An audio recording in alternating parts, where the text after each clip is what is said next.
beginning of each regular Planning Commission meeting, we allow time for a comment period where anyone can speak to up to 3 minutes for any topic that doesn't appear on the agenda. So if there's anyone here that came to speak who wants to speak about something that's not on the agenda, please come forward now.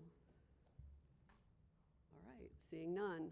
Before we begin, I want to discuss several possible changes to the agenda. We have 4 zoning cases in new business that do not have CAC votes, and typically we don't hear those cases until we have a CAC vote.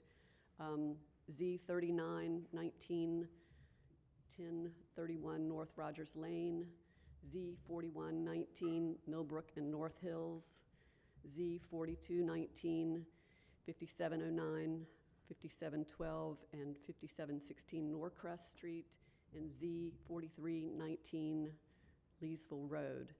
Is there anyone who came to speak on any of those from the public?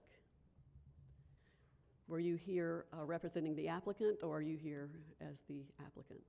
No, I'm here as a resident of the neighborhood. Okay. Is there any way, which case are you here to speak on? Z4119. 4119. Is there any way that you could come back when we hear those cases after the CAC discussion? It is possible, but this is the first chance that I have had a chance to voice my opinion as a neighborhood landowner on this particular case. Right, I understand. There will be more opportunities at the CAC and here again. So if you can hold, we'd much appreciate it because we have a very long agenda today. Is that workable for you? That is workable. All right. I would like to make one statement, though. All right, please come to the podium.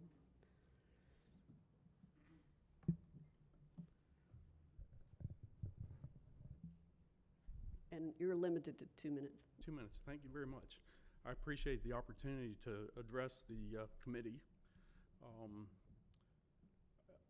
I think it's important that Raleigh is in the process of reviewing these plans, and I appreciate what you're doing in that effort. We are concerned that the request to increase the zoning on C4119 to a much more higher density will not match the existing neighborhood and create further traffic problems, which are only being increased by further development within that area as well. So I do ask, and I want to make a comment, that I have a degree from North Carolina State University as a forester, and I had a chance to meet several people in the design school, and one of their comments was, design like you give a damn. And I hope that you as planners will plan like you give a damn. Thank you. So can we get your name and address for the record?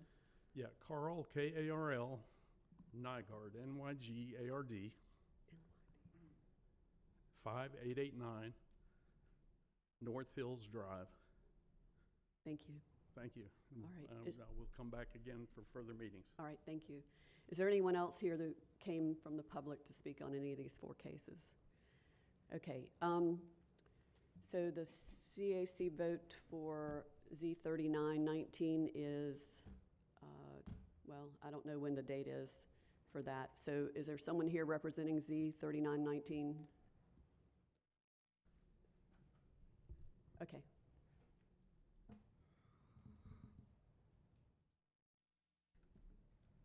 Good morning, Don Belk, City Planning, the case manager for Z39. It's my understanding that the applicant will present Z39 at the Southeast CAC meeting this Thursday evening and return for a vote at that meeting in January, which I believe is the 9th of January. So we can defer this to January 14th? Correct. All right. So we will defer Z3919 to January 14th. Z4119, so let's see, do we know when the CAC vote is for that one? You can defer this as well to the 14th of January, Okay. and we'll be voting Monday, December 16th. All right, and Z4219? That vote is scheduled for next Tuesday, the 17th. So we can pick that up the 14th of January as Yes. well. Thank you. And Z43, we heard from, That will be probably not voted on until the evening of January 14th. so you've requested for us to hear this on the 14th, but our preference is, can you come forward to the podium? I'm sorry. Our preference is to hear it after the vote, but you've asked for us to hear it on the 14th. Well, certainly we'll go along with the Planning Commission's wishes. Okay, thank Have the you. 28th. So we'll pick it up the 28th. Thank you. Yeah, if it's worth it to you, I have had quite a bit of correspondence about that case, Oh, okay, so there is Yeah, and that a was bit the of reason I interest. thought Mhm. about having the two bites, okay, because it's feedback from the commission, and we could have some opportunity for neighbors to comment. okay. It's up to you. Does anyone feel strongly here about which date? I wouldn't be opposed to hearing it on the 14th, just to get familiar with the case. All right, so since there's quite a bit of discussion, we'll take it on the 14th of January. Thank you. Okay. All right, so getting into old business. So for old business, we typically have heard the case before, which means that we typically have to vote to provide more time for the public to speak if they've spoken before. However, Z1516 is a case that we did not get to hear in the Committee of the Whole because we didn't have quorum for Committee of the Whole. And so we're kind of taking up the business of the Committee of the Whole here. So we will allow public input. I think we will keep it down to the 10 minutes per side as per normal, unless we need to look at extending that time. So let's go ahead and hear Z1516 Raven Ridge Road, which was discussed in one Committee of the Whole meeting, and we missed the second Committee of the Whole due to lack of quorum. Correct, right. So, right, this case did begin in Committee of the Whole, as all PDs do. But since this is the first appearance here, I will give a bit of a recap. I know have a long road ahead of us this morning, so I'll try to keep it to the point. But the request, as a refresher, is 20 acres in North Raleigh, currently zoned R4, request a PD, and those water droplets are the Urban Watershed Protection Overlay District. This has received a CAC vote now, which I believe was not the case the last time you heard it, and it was 23 to 56, so against the case, and your deadline is in January.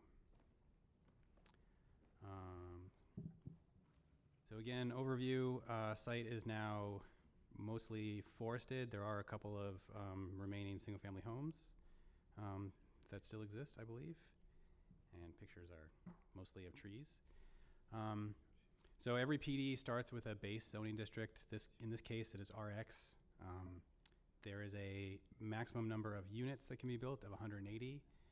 And here's where I will start or mention two changes since the last time the Committee of the Whole heard the case, which was staff raised the issue of a technical issue we foresaw during site planning about language about non-residential uses, so they did address that.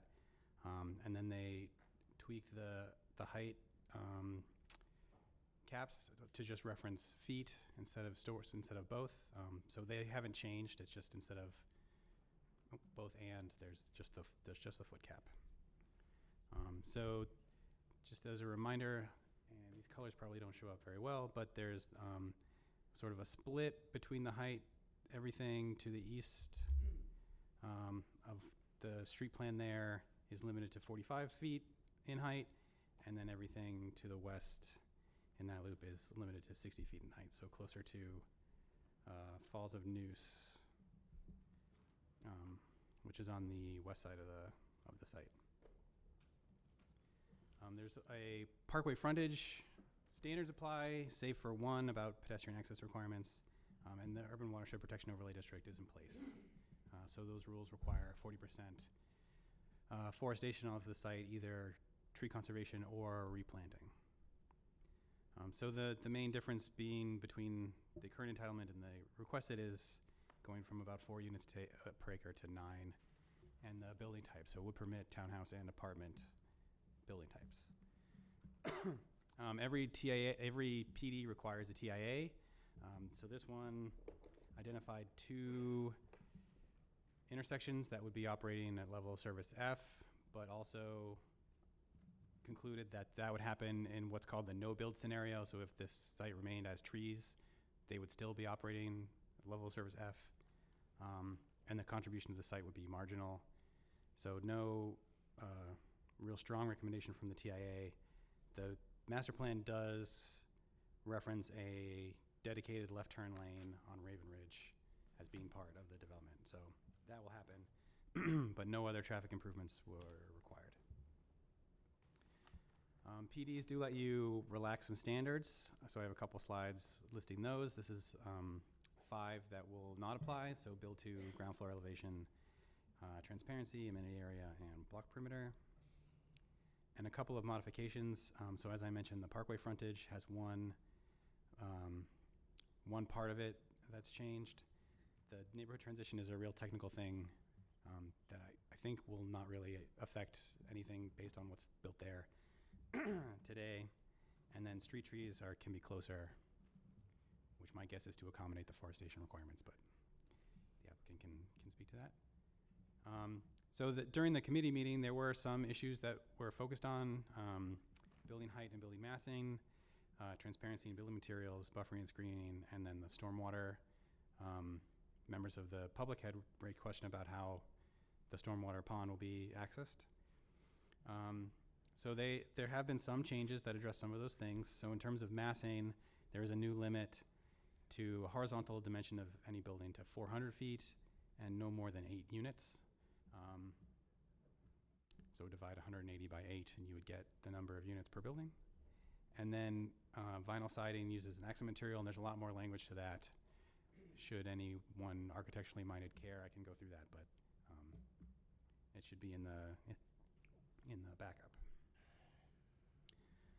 In terms of grading and screening, there was a change to the Zone A of the neighborhood transition area about grading, so saying that if the land is disturbed in that area, so in Zone A, you theoretically might build a fence or a wall and then plant some trees, which all require land disturbance.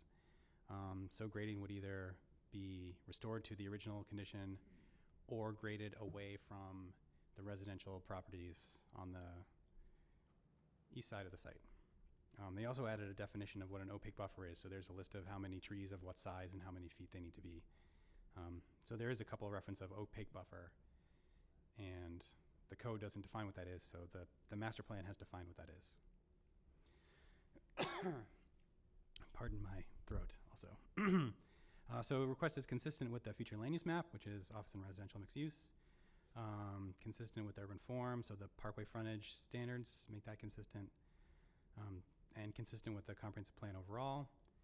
And a number of policies about infill and housing, and watershed management.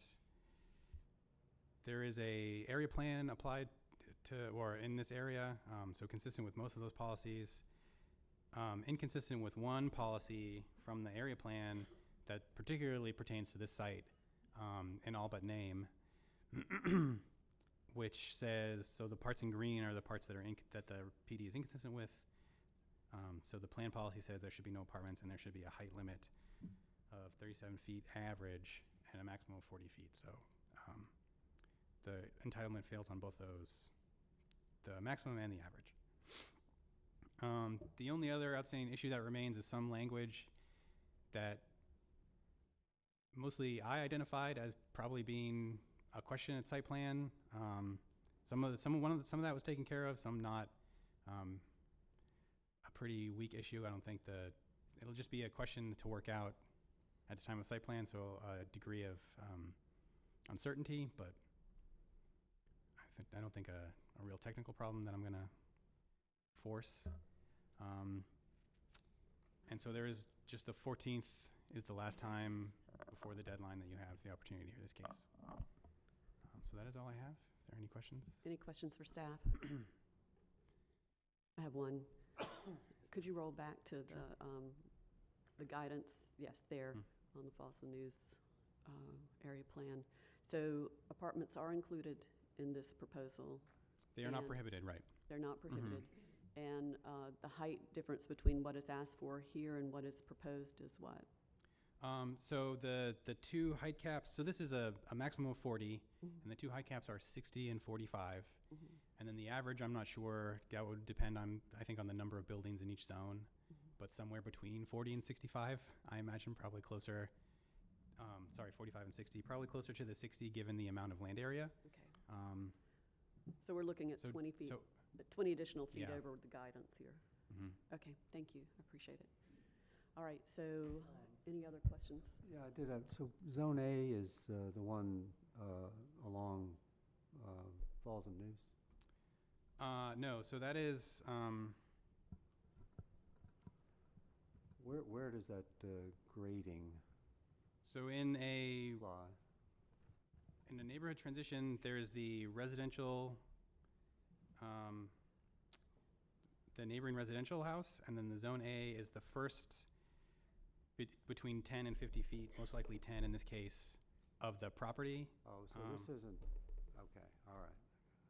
So the parkway frontage does require a 50 feet of planting along Falls of Neuse. So this is the transition, and it does reference them by PIN number, but it would be these properties. I think it references all of that by PIN. Where are you pointing? I didn't see. Sorry, Oh, we'll try pink. So all of the residential, this all requires is the neighborhood transitions, Zone A, B, and C. In this case, C does not apply. So when the Zone A is disturbed here, they're going to grade it.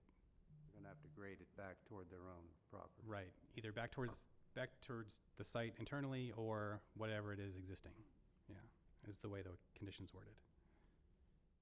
I'll ask the applicant, I guess, but there was a question of how you would have access to that pond Mm-hmm. down the bottom of the hill. Mm-hmm. Do we know the answer to that? Not at this point. I think whatever site plan they would, stormwater reviewer would have that question for them. So there is no specificity in the master plan of that, but I think it would be an issue when they do get final permits. But it would be required. Yeah, definitely. Thank you. Sure. All right, so the applicant and supporters will have 10 minutes.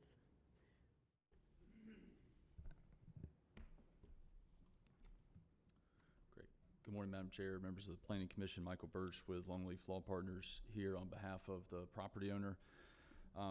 Appreciate Ira's kind of summary of the changes that we've made since the October Committee of the Whole meeting.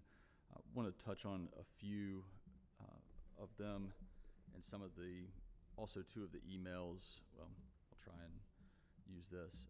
Two of the emails that you received. So the first with regard to stormwater. Two things. One, in terms of access to the stormwater facility, and then two, you received an email, again, this was prior to, I think, the October Committee of the Whole meeting, from a resident off Sandusky Lane about some drainage she was experiencing. Just on that, our proposed kind of outlet for the stormwater is way beyond her house. It runs way to the north, off-site, and so there will be no impact on her property. In terms of access to the BMP, if it's kind of in this area here, there are actually easement rights in existence today that provides access back to this area through that way. So we could use those existing easement rights to provide access to the BMP, or we could also accommodate it within the development depending on topography. There is a significant amount of topography along Raven Ridge, but we do have a means to get back there, and that'll be kind of more worked out in detail at the site plan stage. With regard to massing, we did provide no longer than 400 feet. That was more for the apartment type building, and for townhomes, no more than 8 townhome units. And we'll just touch on, Madam Chair, your question about the apartment building type relative to the policy. The apartment building type allows both apartment units, but it's also the only building type that accommodates residential condo units, where you have stacked condo units. And so kind of from the beginning, that's been an intent of this project is to have for sale condo units kind of stacked, and the apartment building type is the only way to accommodate that. So that's why we've continued to include that building type. With regard to the architectural standards, we did clarify some of the language, limited the use of vinyl siding. With regard to transparency, again, this is because of the parkway frontage, it's an internally oriented development, but because of the topography, most of these units will have to be front-loaded. To the extent they have garages, will be front-loaded garages, and so we have continued to not commit to a minimum transparency at the ground level. We have still committed to the code requirements for transparency above that first level. With regard to height, again, we are continuing to move forward with the request for 45 feet kind of in this area here, with the balance being 60 feet in height. We have had discussions with our neighbors to the east, south, and then also have been cognizant about the relationship of these buildings to Falls and Raven Ridge. At the CAC meeting, we detailed kind of the planned grading for the site, and would note that kind of in this area here along Falls of Noose Road, again 50 feet into the site, those the ground floor elevation of those units are anywhere from 10 to 20 feet below the level of Falls of Noose Road. So we're 50 feet into the site, and a good floor down, or 10 feet down below Falls of Noose Road, and that is similar along Raven Ridge Road, between about 8 to 15 feet along Raven Ridge Road, 50 feet off the property line.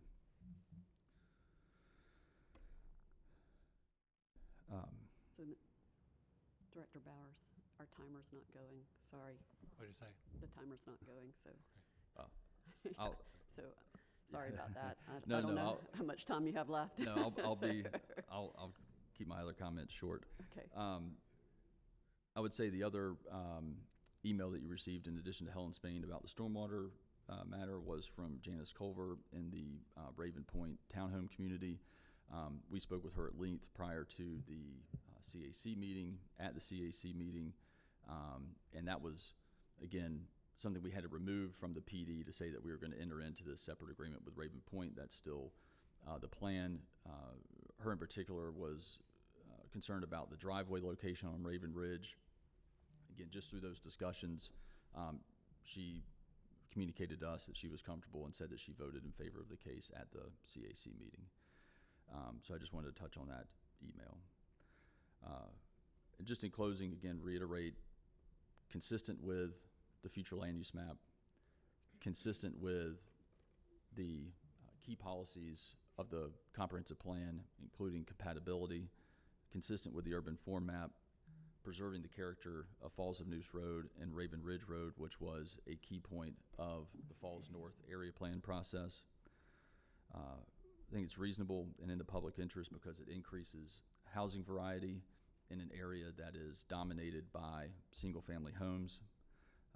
We are limiting the traffic impacts well below previous proposals for this site that included significant amount of retail, as well as we are actually reducing, if you take a look at the TIA letter in your packet, at 180 multifamily units, we are actually reducing the PM peak hour impact, and that is where Falls and Raven Ridge and Falls and Dunn are an F. We're actually reducing our trip generation potential by 3 trips in the PM peak hour, and it's a 0 increase in the AM peak hour.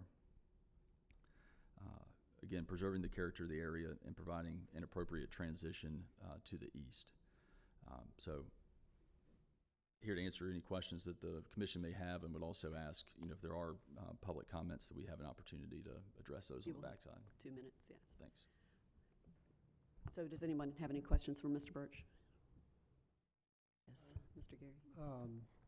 Michael, what was the rationale for taking stories out of the height? So you had 4 stories or 60 feet, now it's just 60 feet. Yeah. So throughout the process, we have try to figure out how the site is ultimately going to be graded. So there is a basement, there was anticipated to possibly be a basement in some of these units, possibly, or particularly on the backside. Now, since we initiated this case, there have been, I believe, 2 text changes that have affected, and there's actually one pending that affects how a basement counts. Does it count as a story? When does it count as a story? Additionally, there's always been the plan, and again, kind of been a part of our discussion since day one, about rooftop access for some of these units. And there is always discussion about at what point does the rooftop access constitute a story. If it's anything more than a stairwell, if there's any additional conditioned space up on the roof, then that could count as a story. And so, given the uncertainty with the grading and how basements are being determined and how that rooftop area would be determined, we decided to go purely with the feet regulation. Now, stories are typically a regulator of density in addition to height. We maintain our 180 unit cap, so this isn't a way to increase density. And I would say we're keeping our kind of feet limitation, and given how you now calculate that based on taking the average of the average grade, that will take into account height related to a basement unit. So we feel like we're still addressing kind of the overall issue of height, but don't want to create an issue on the back end if we need to add basements or if there's future discussion about the rooftop amenity as well. Any other questions for the applicant? All right. I have one question. So the applicant, did they purchase this property after the finalization of the area plan that had the guidance? No. So they purchased it before the completion and adoption of the area plan? That's correct. Okay.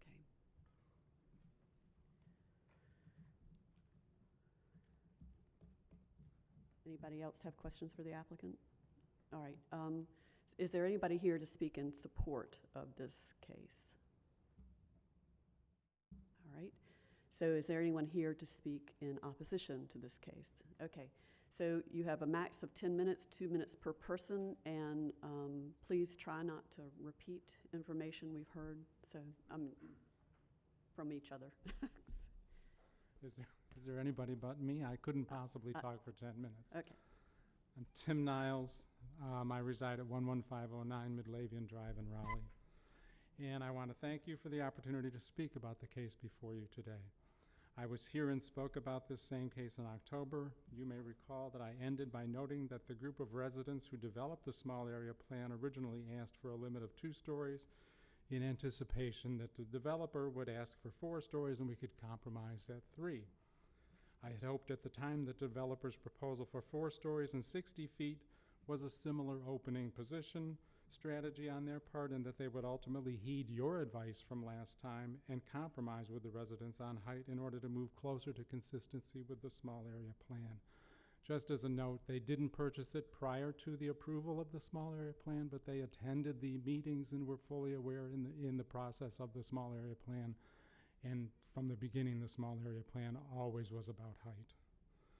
Sadly, that's not the case. The applicant has made no changes to the proposal at all. In fact, today I heard them finally explain why they wanted to eliminate stories. It's because they intend to go for basements and rooftops, which haven't been discussed at CAC.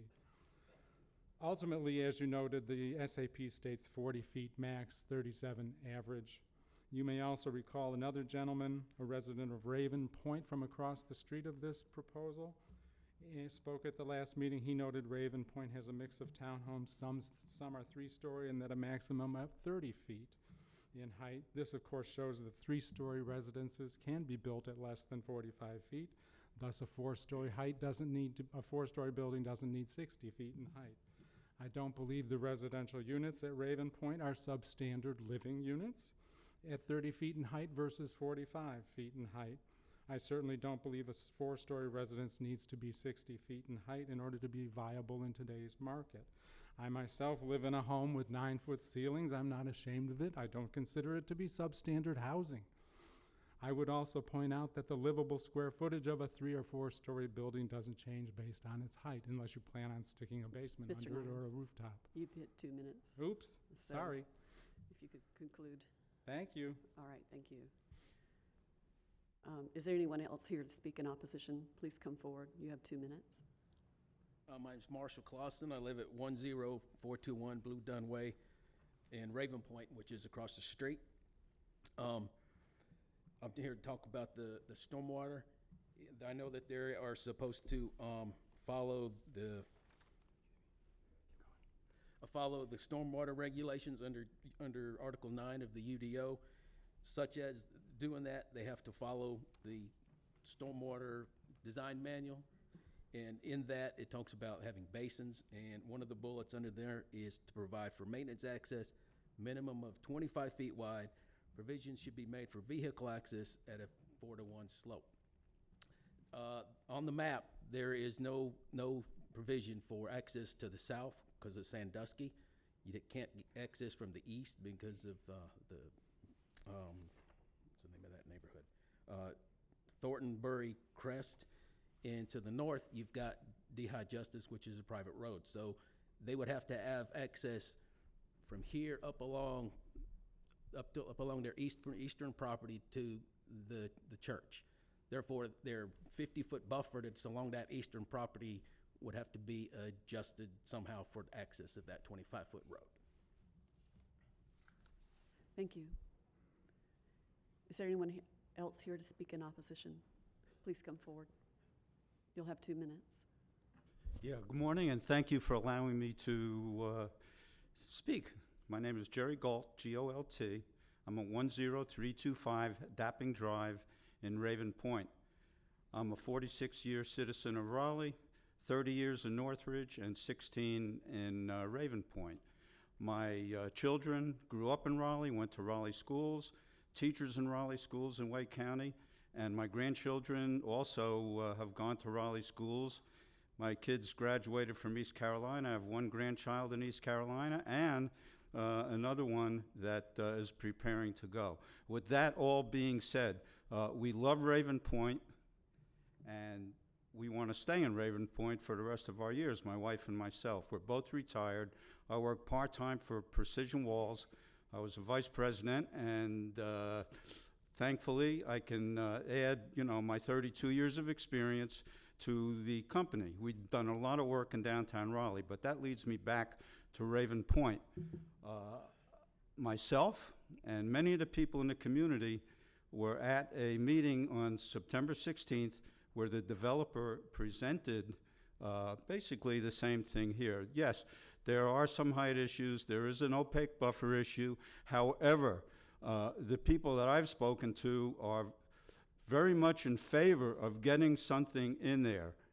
Initially, the group of people didn't want a shopping center. There's no shopping center. They didn't want apartments. There's no apartments.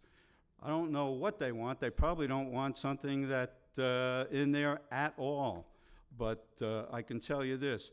I don't like to use the word silent majority, but there are a lot of people that don't speak up, especially at CAC meetings, because they're afraid of being bullied and shouted down.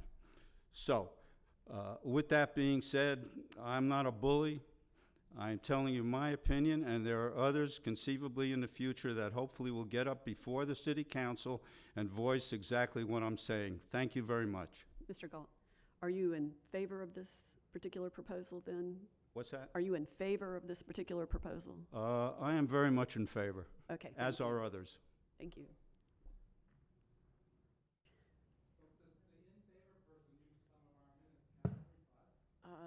We don't usually have rebuttal for, yeah, we can give you a few minutes after we finish so is there anyone else here to speak in opposition? So we do have, additional time on the clock. Do we want to hear 2 more minutes up to 2 more minutes from Mr. Niles? Okay. All right. Please come forward.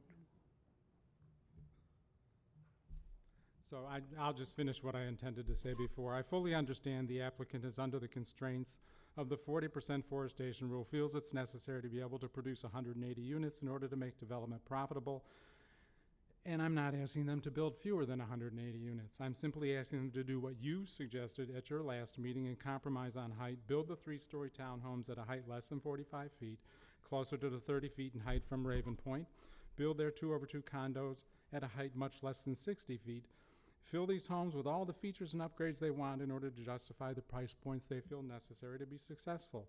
This case was before the CAC, 70% opposition.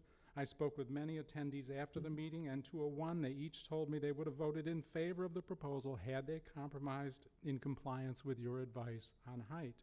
No one is opposed to the residential development. No one is opposed to the density. It is simply the excessive height and the applicant's unwillingness to compromise. At this point, I'm respectfully asking you to deny the applicant's request based on both the inconsistency with the small area plan and the refusal to compromise on height as directed by the committee of the whole. Thank you. Thank you. Anyone else here to speak in opposition? Okay, Mr. Birch, you have 2 minutes to rebut.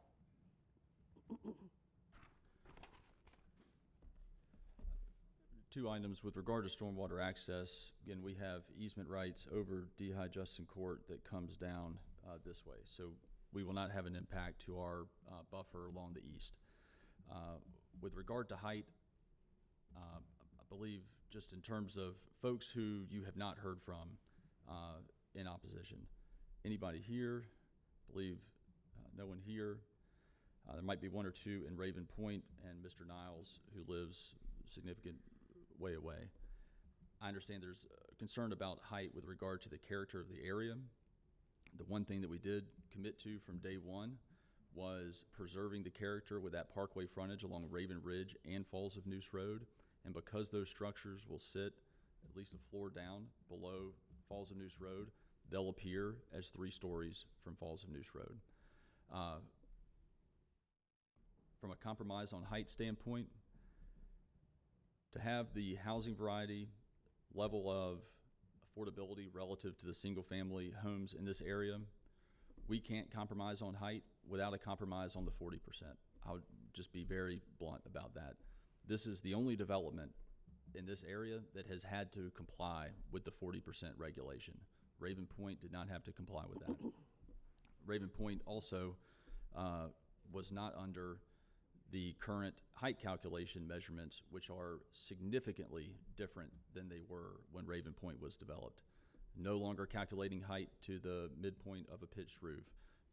No longer taking into account, I mean, at that time did not take into account average grade in a sloping lot. So there are significant differences between how height was calculated at Raven Point, how height was calculated here, also from a topography standpoint.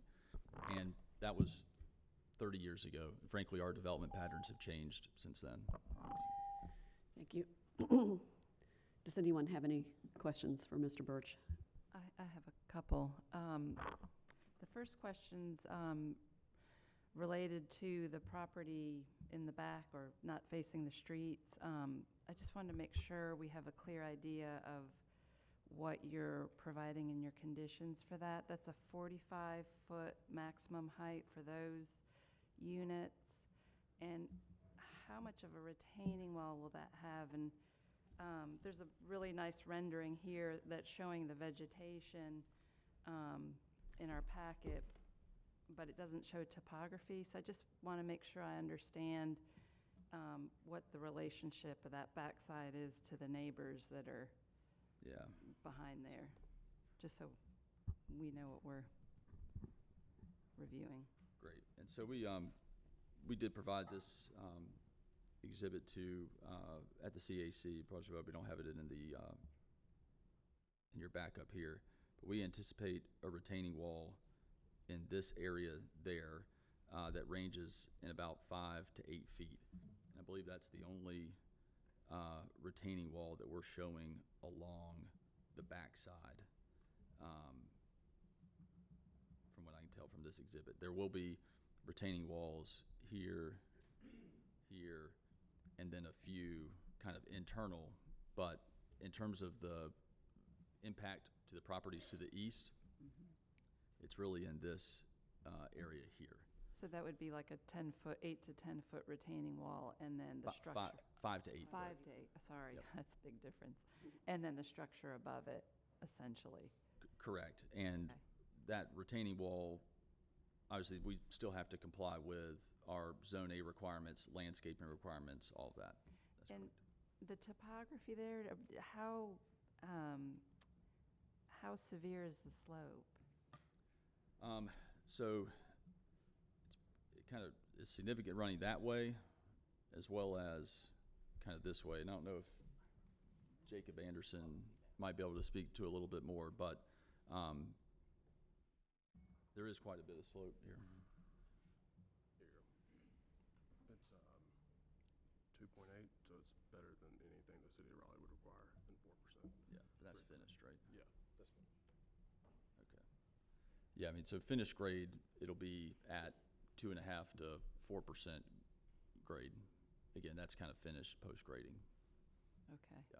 So it'll have some impact back there, but it sounds like you're trying to mitigate that as much as you can. Correct, correct. And again, really from a impact, it's, in terms of property that we don't own, it's really one parcel, yeah. My other question was just to make sure I understand about the vinyl siding, because I think I'm the one that asked about limiting that. It says to be used as an accent material. Let's see. Flat profile can be used unless it meets the following: bearing wood grain texture, having reveal of 6 inches or more, and being foam backed or beaded. So under those conditions, you could use vinyl siding. Is that correct? Am I understanding that? Just in that limit, yep, just in that limited instance, but Jake, I don't know if you want. You'll see in the packet, we added fairly significant upgrades to what the city of Raleigh requires currently to the architectural standards. So the vinyl is just this last-minute request. Typically, in home construction, you'll have certain materials of elements of your home built in vinyl so that it lasts longer. Otherwise, you're constantly painting or replacing things that probably you have on your home today. So. Yeah, and sometimes PVC is used in those instances as well. Yes, ma'am. Oh, I did want to note, also saw that there were some, I'm a little disappointed. The way I read this, quite a bit of vinyl siding could be used, not just in accents, but in other conditions. So that's just a note, a personal note from my end, from our discussion in the CAC. I did note that under the landscaping that you are adding additional trees and things like that, which seem like that should be what everybody's doing. So thank you for your attention to that. Other questions for the applicant? I have another. I wanted to ask about the easement road, or the easement that you currently have to get to the retention pond area. So is that already a dirt road or a road of some sort? Yes, ma'am. It's been existing for 30, 40, 60 years. We have easements. We bought about 2.5 acres late in the process. Right. And those parcels where that stormwater pond would be located do have access to that easement. But I feel pretty confident we can provide a private easement as well through the project and meet City of Raleigh standards. Okay, thank you. I would just say to one of the comments, yes, we don't have an exhibit that shows exactly how the stormwater pond is going to be accessed.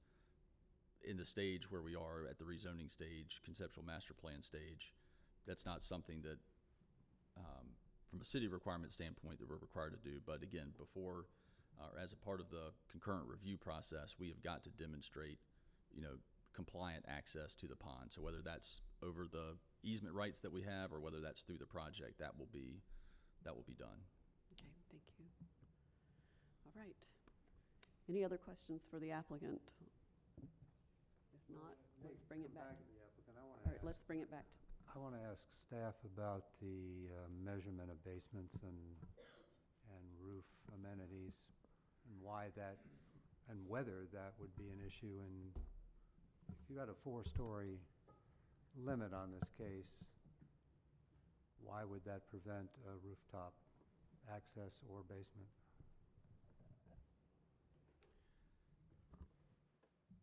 All right, well, since Ken's not moving. Well, I'm sorry, I'm just navigating to make sure I'm quoting from the latest version of the code. With some recent text changes dealing with building height, the standards for basements were tightened up, but mostly in the realm of dealing with larger buildings. There was still an exception for attached and detached dwellings. And I'm trying to remember precisely whether that extended to townhouses or not. And it deals with downward sloping lots, but on many cases with the new tighter regulations, it's not possible to count a basement as an extra story on a sloping lot like it was in the prior version of the code. And without seeing the specific plan here, I'm not entirely sure what could be accommodated. But there was a tightening of the height regulations. The other change that was made, which doesn't really affect stories but does affect how height and feet was measured, was that you used to look at the front, at the building plane facing the street as the primary indicator of height, except on upward sloping lots. Now it's a 4-corner measurement for those buildings. And that is, on sloping sites, effectively lower the achievable height for residential structures. If I've got a sloping site and my basement is showing more and more and more as we go down the slope, at some point that's going to get counted as an extra story? That's correct. And the provision in the code for allowing that as an extra story is limited to the detached and attached building types. So that's 1 and 2 family dwellings. Does not include townhouses or multifamily apartment building type. So it wouldn't apply in this case?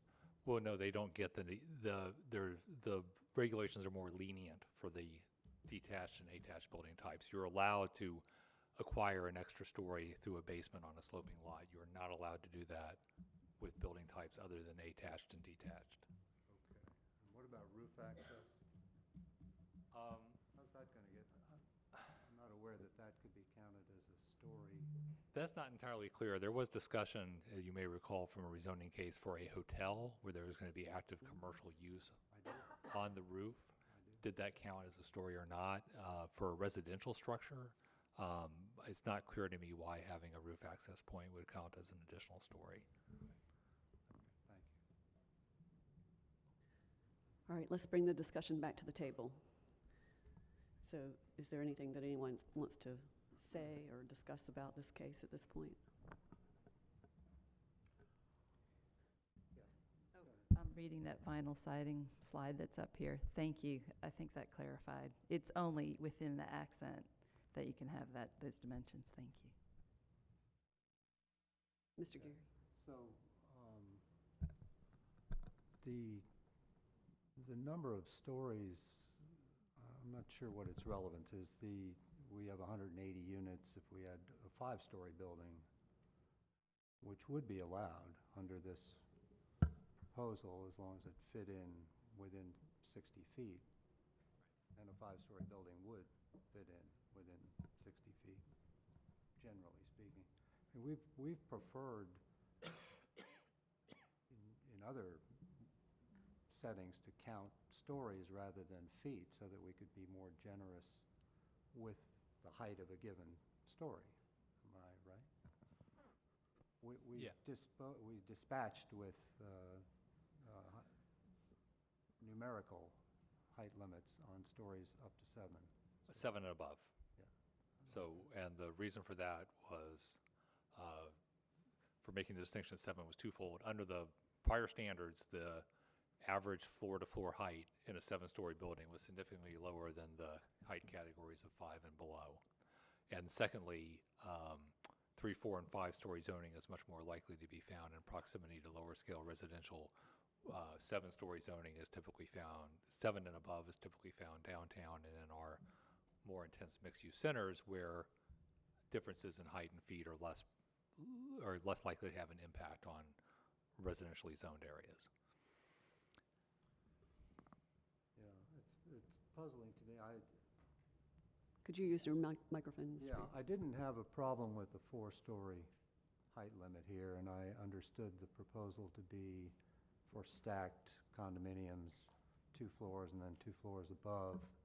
But that's not necessarily what will be built here under this rezoning. We could have a 5-story apartment building up to 60 feet with basements partially exposed. I just point that out. I'm thinking about whether I object to that or not. Anyone else want to discuss this case?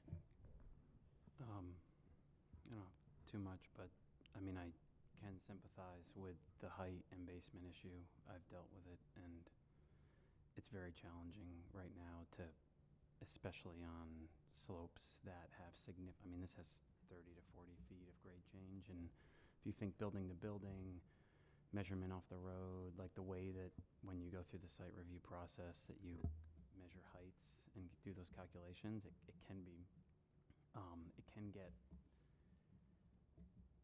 really force the project into some really ugly corners.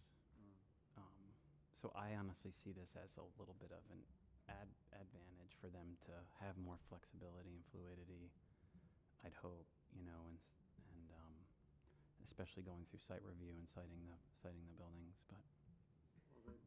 Well, they've Use your microphone, please. they've gone to community meetings and told neighbors, interested residents, that they're going to build 2-over-2 condos, but this application could result in, have you not? You're shaking your head. But this application could result in simply 5-story apartment building. I guess I'm really asking Michael. Is that a question for staff, really? I think it's a question for Michael. Well, I mean, staff can tell us whether the code will allow it based on the conditions that are proposed. Could the current case as proposed allow 5 stories with a I think theoretically, yes, and apartment? that's the issue they're trying to avoid, which is the design of their product not counting something as a story that they don't think is a story. Right. I think before, when it was feet and stories, when we have those types of conditions, the more restrictive thing applies. So you can't have, if it says 4 stories, you can't have it be 63 feet when it says 60, for example. Right. And the feet measurement has never changed. So theoretically, yes, there could be some different number of floors depending on what's counted as a story. So there's no condition there's no condition that says that these will be condos and not apartments. No, we don't regulate ownership. So we can't, That's a so character there's of no the- condition for that. So we No, we'll could not get permit. apartments. So there's no condition that keeps us from having 5 stories with 60 feet. No, and to be clear, there is nothing that we would accept from a zoning point of view to regulate who owns or rents Right. a building. So the condo, townhouse building type requires a lot for each unit, a fee simple lot. So if you were to do a stacked unit, that would be impossible. You'd have to go. So even if it may look like a townhouse, technically we treat it as an apartment building type. So they have, in my listening and meetings I've attended, have always described it as a 2-over-2, which is not a townhouse from the city of Raleigh's enforcement point of view. That's an apartment building. So whether it winds up being that or does wind up being 4 floors, a unit on each floor, you are correct. I would say the density remains in either case. I'm not saying it'll be 4 stories of apartments. I'm saying it'll be 5. If this had a 4-story Potentially. height limit in it, you have a better chance of getting 2-over-2. That equals 4. Potentially, yes. But I would say then they would have more room than they need because they're still limited with the number of units. And they'd have to park it. That's also true. All right. So my one comment is that I'm sad that there wasn't some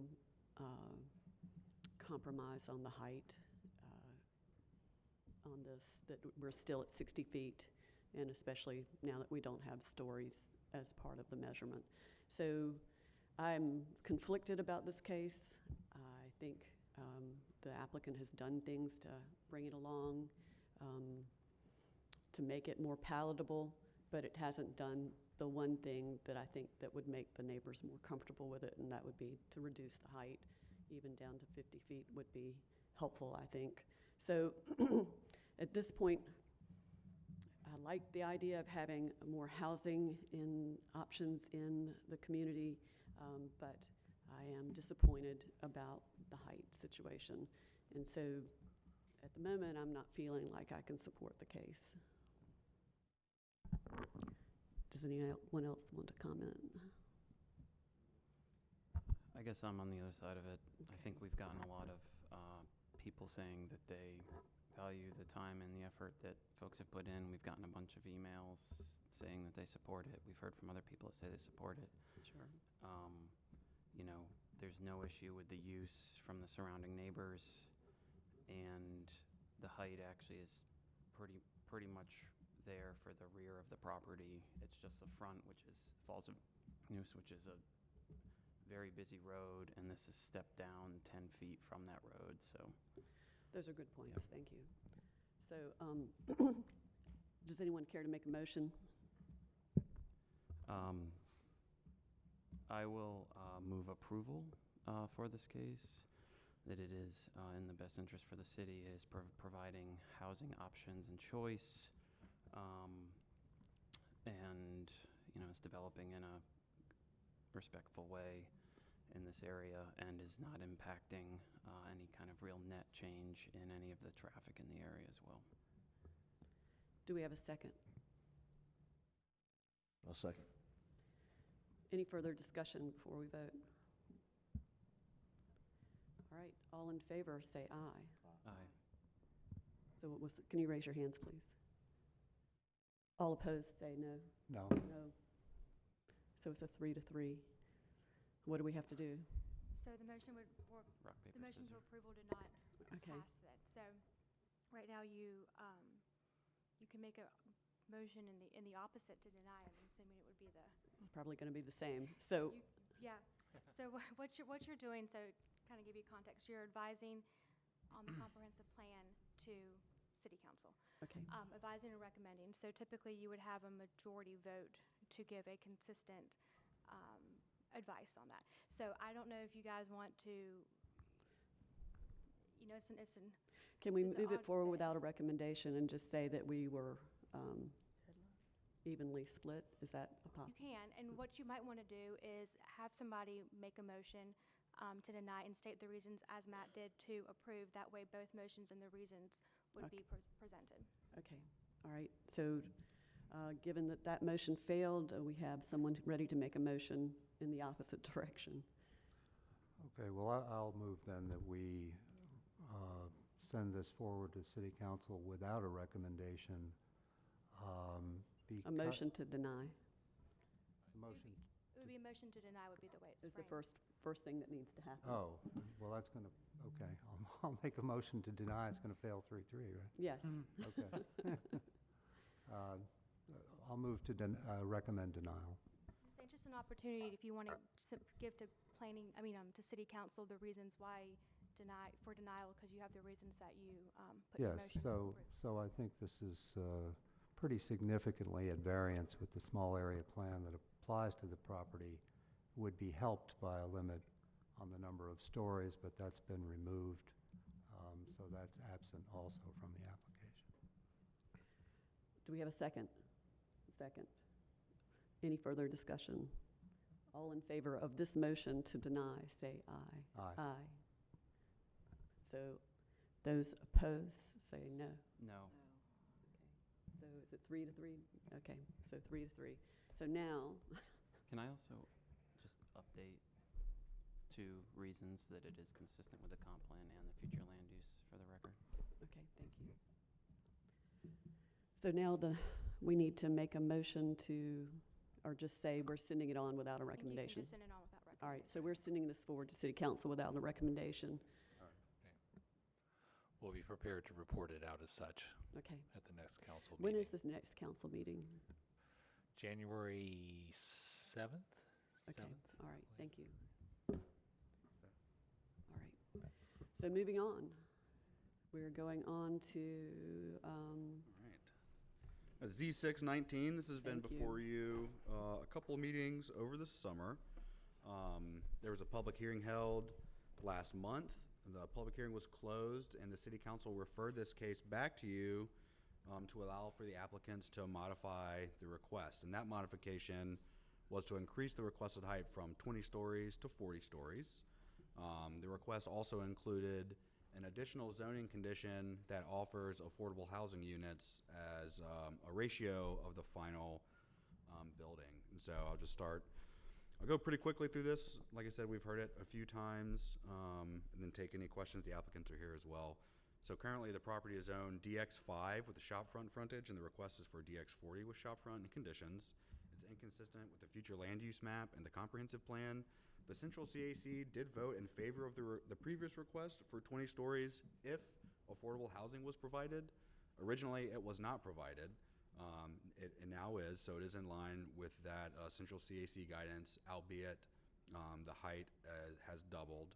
The Planning Commission, you previously made an approval for a recommendation for approval in 6-1. The one no vote was on the condition that affordable housing be provided. That has been provided at this time. Again, the height is different from the previous request. Your deadline for action is your second meeting in February. Very quickly, this is the site. It's most of the block bound by Martin, Davie, West, and Harrington, except for these two parcels here. Just some context, this is the Depot Historic Overlay District, and we've got Union Station to the west, and you can see Red Hat to the southeast.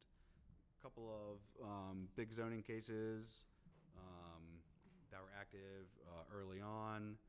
Adjacent, you can see the Rust Bus site here was approved for 40 stories recently. This case was actually withdrawn.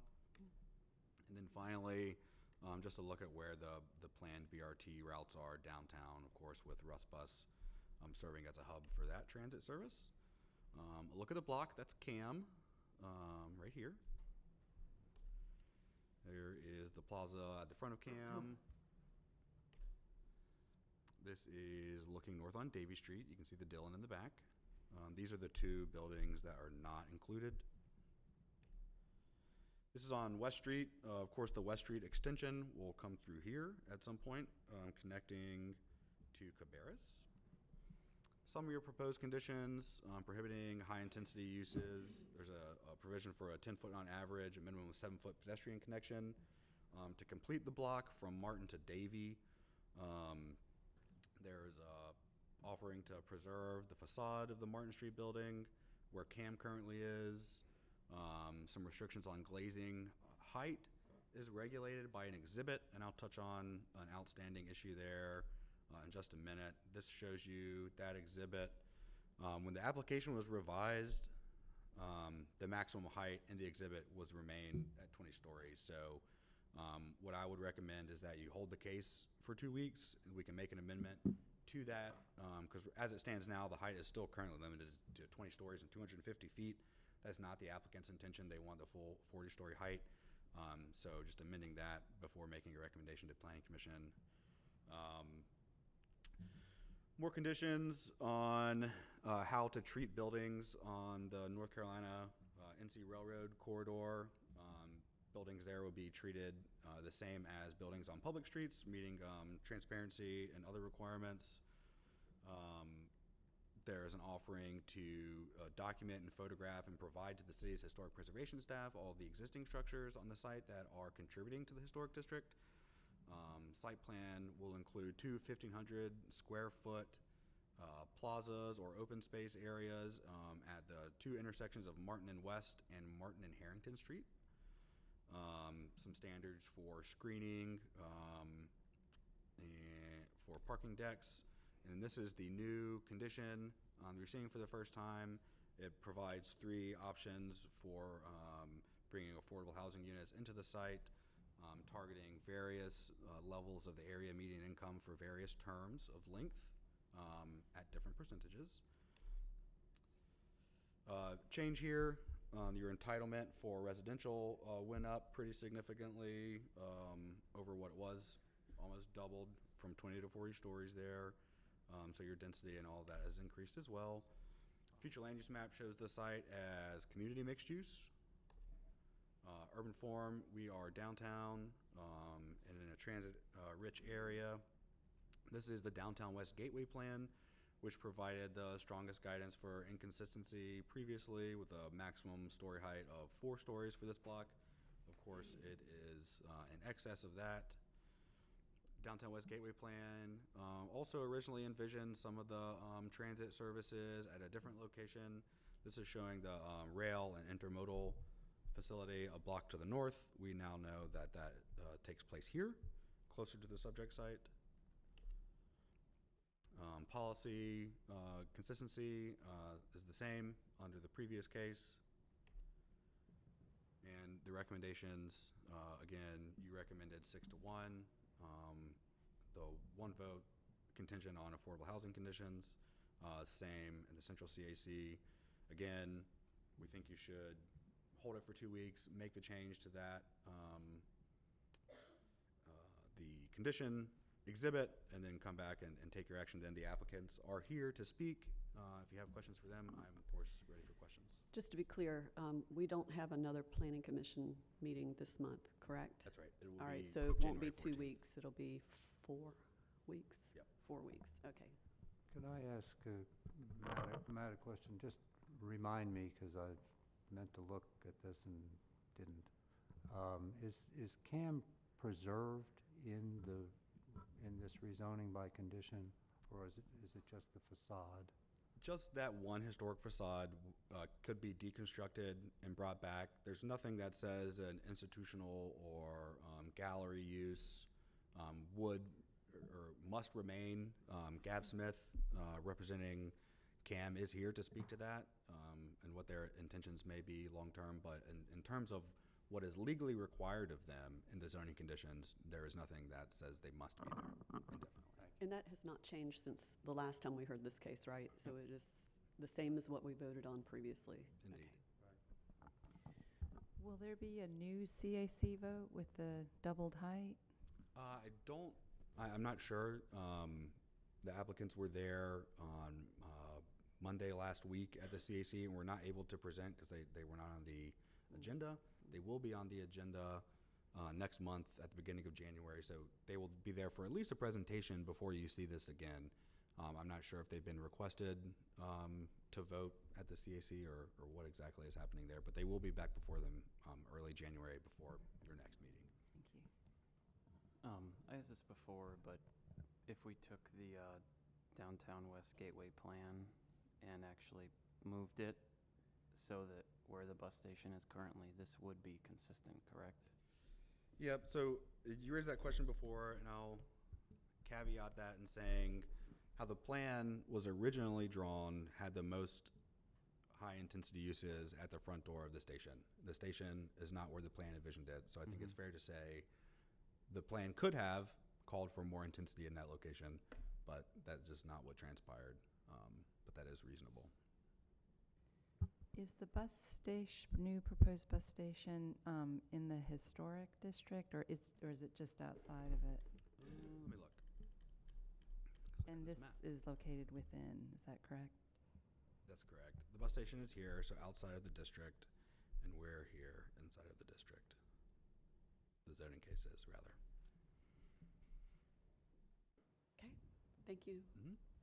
We'll bring the applicant forward. You have 10 minutes for you and supporters. Good morning, Mac Paul, 421 Fayetteville Street. I've got Gab Smith with Cam Raleigh, Gary Fields, Charles Long, center line was here, just had to leave a few moments ago. Primarily, we had a lot of conversation about housing and the conditions in the historic district, which we included. And when we were before you, we spent a lot of time discussing affordable housing, but we're uncomfortable at that point offering a condition. We appreciate you putting this forward with an understanding that the applicant was very intent and genuine in their pursuit, particularly with micro units, is what we had kind of settled on in those conversations. When we got to council, we went to the Growth and Natural Resources Committee, and surprisingly, we didn't anticipate it, but Councilor Stevenson offered the idea of granting additional height if that could get the applicant comfortable with a formal commitment in a zoning condition on affordable housing. There really wasn't, I think it's fair to say, a lot of discussion at council about the height in that location. I think there was a general sense that given its location proximate to Raleigh Union Station, it should be a very dense and high, a taller project. But they wanted to see what we could do if we were granted some additional height. And we did some analysis. The applicants came back to the next meeting and said, if we feel like if that would get a comfort with taking the risk of a formal condition, making it, settled that you would have to do X amount of affordable housing. So we followed the template that the city had created earlier this year and had been used by a couple of cases that just preceded us. And because it did require a change in the height to making it less restrictive at that point after the public hearing was called, the city council had to refer us back to planning commission instead of being able to act on it at the table at that moment. So that's why we've had to take that step. We would love to get any feedback since we're all here today. We did see that there's an edit to be made to one of the exhibits and would prefer doing that at planning commission rather than doing it at council after the public hearing. We did go to the CAC a couple weeks ago. We're not able to make any formal update, and they invited us to come back in January for an update, which we are planning to do. But I think that was really the one outstanding issue as far as the affordable housing, both at the CAC as well as at the Planning Commission. I know a number of you felt strongly about that at the time. And even though we got nearly a unanimous vote, I know it was a concern for you, and I hope that by adding that condition that it would meet your expectations. Thank you, Mr. Paul. Does anyone have any questions for Mr. Paul? Well, so I appreciate that. I was the one no vote, and I am, I think, going to vote in favor of this application with the greater height. I think in this location, the height will make sense. But I don't think I raised the last time around, because I was going on about affordable housing, the preservation of CAM, which I think is your intention, the applicant's intention. And I think our comp plan does have some provisions, has some aspirations for large developments of this kind having performance space or arts space. That's my recollection from our comp plan update. If it doesn't, it should. So I think I'd love to see you write something into this case that guarantees that, if not literally the CAM is protected, that there is some provision of art space in this taller building. Thanks. Yep, I have some concerns about 40 stories here. I know it's logistically, it's where it should go, next to the train station. I agree with that. I just feel like, well, I guess I just have some reservations. I think, going from 5 to 20 seemed like a shocker to us, and there were other cases that came before you that got that height. And, I think it kind of sets the stage for all the warehouses to disappear over time. I'm not sure I'm opposed to it. I'm still digesting that. I am really pleased to see that you'd like to preserve the CAM structure. I don't think CAM necessarily has to be there, but to have the architectural original language there is really huge in helping to maintain the texture that exists in that warehouse district. So anyway, that's kind of what I'm mulling over. I'd like to make a comment. In previous conversations, what I've shared is that if we can find a way to have that middle piece, and you've done that in terms of having it accessible to various income levels, which is wonderful, and the preservation and trying to preserve the structure of CAM as well as your modernizing. So I'm excited about what you have proposed, and I will be voting yes. Anyone else? So I also will support this case as it looks now. I think this is the spot for density. 40 stories will be a shock, and I am concerned about the impact on the rest of the warehouse district. But, you know, with the push for more housing and affordable housing, we really need to look at where that can go. And because of the proximity of transportation here, it seems like the logical place. I applaud all the efforts to get affordable housing in there. I like the idea. I hope you'll still consider micro units because I think that's very affordable, and I hope that that won't get lost in the conversation. But we've been asked to hold the case until January 14th in order to get some conditions corrected, and there was an additional request for a condition that you might consider between now and then for the preservation of an art space, is what I heard. So did I miss anything other than we need to finish the process of hearing supporters and opposition? So, just for clarity for the applicant, okay, because it seemed like two different things are being talked about. Are we talking about the preservation of CAM, the building, or CAM, the art use? Is it the use or the structure? I'm talking about the structure. Talking about the structure. It sounded like you were And I'm talking about the use, and not literally the use of CAM. I mean, things change over time, but that there be some provision in this large structure for an arts or performance space.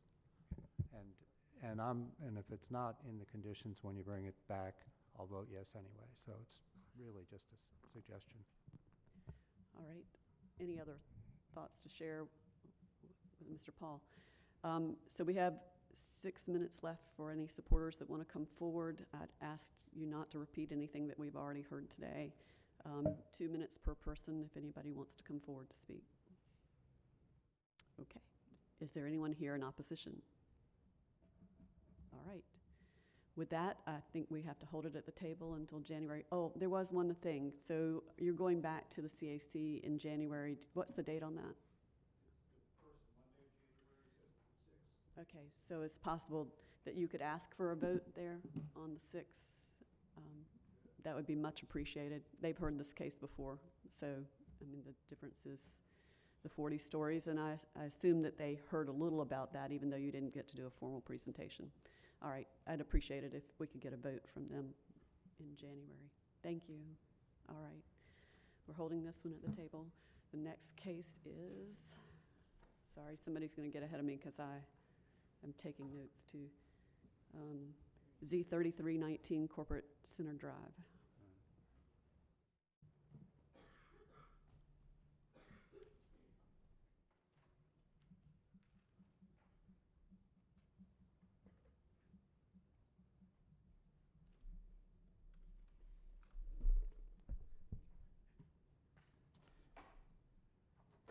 Good morning.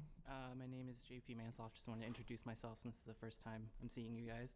I'll be presenting Z3319 at Corporate Center Drive. This case was on the agenda in November 12th, and was deferred for a CAC vote.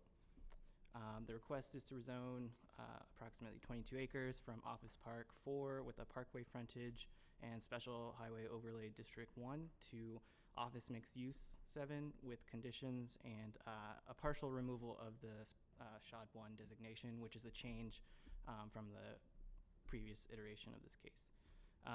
The CAC, West CAC recommended approval 10-0 with 2 abstentions, and your deadline for action is February 10th, 2020. So this illustrates the SHOD removal that was included in the request. So SHOD would require a 50-foot protective yard buffer along Interstate 40, which is on the west side of this parcel, which is the top of the screen. And it would also require buildings to be limited to 5 stories or 75 feet.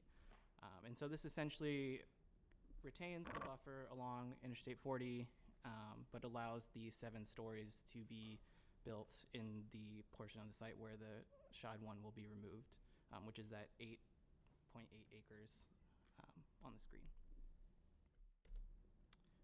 Zoning in the area is predominantly office park west of Corporate Center, and then on the east side there's some mixed-use districts with the CX and RX districts.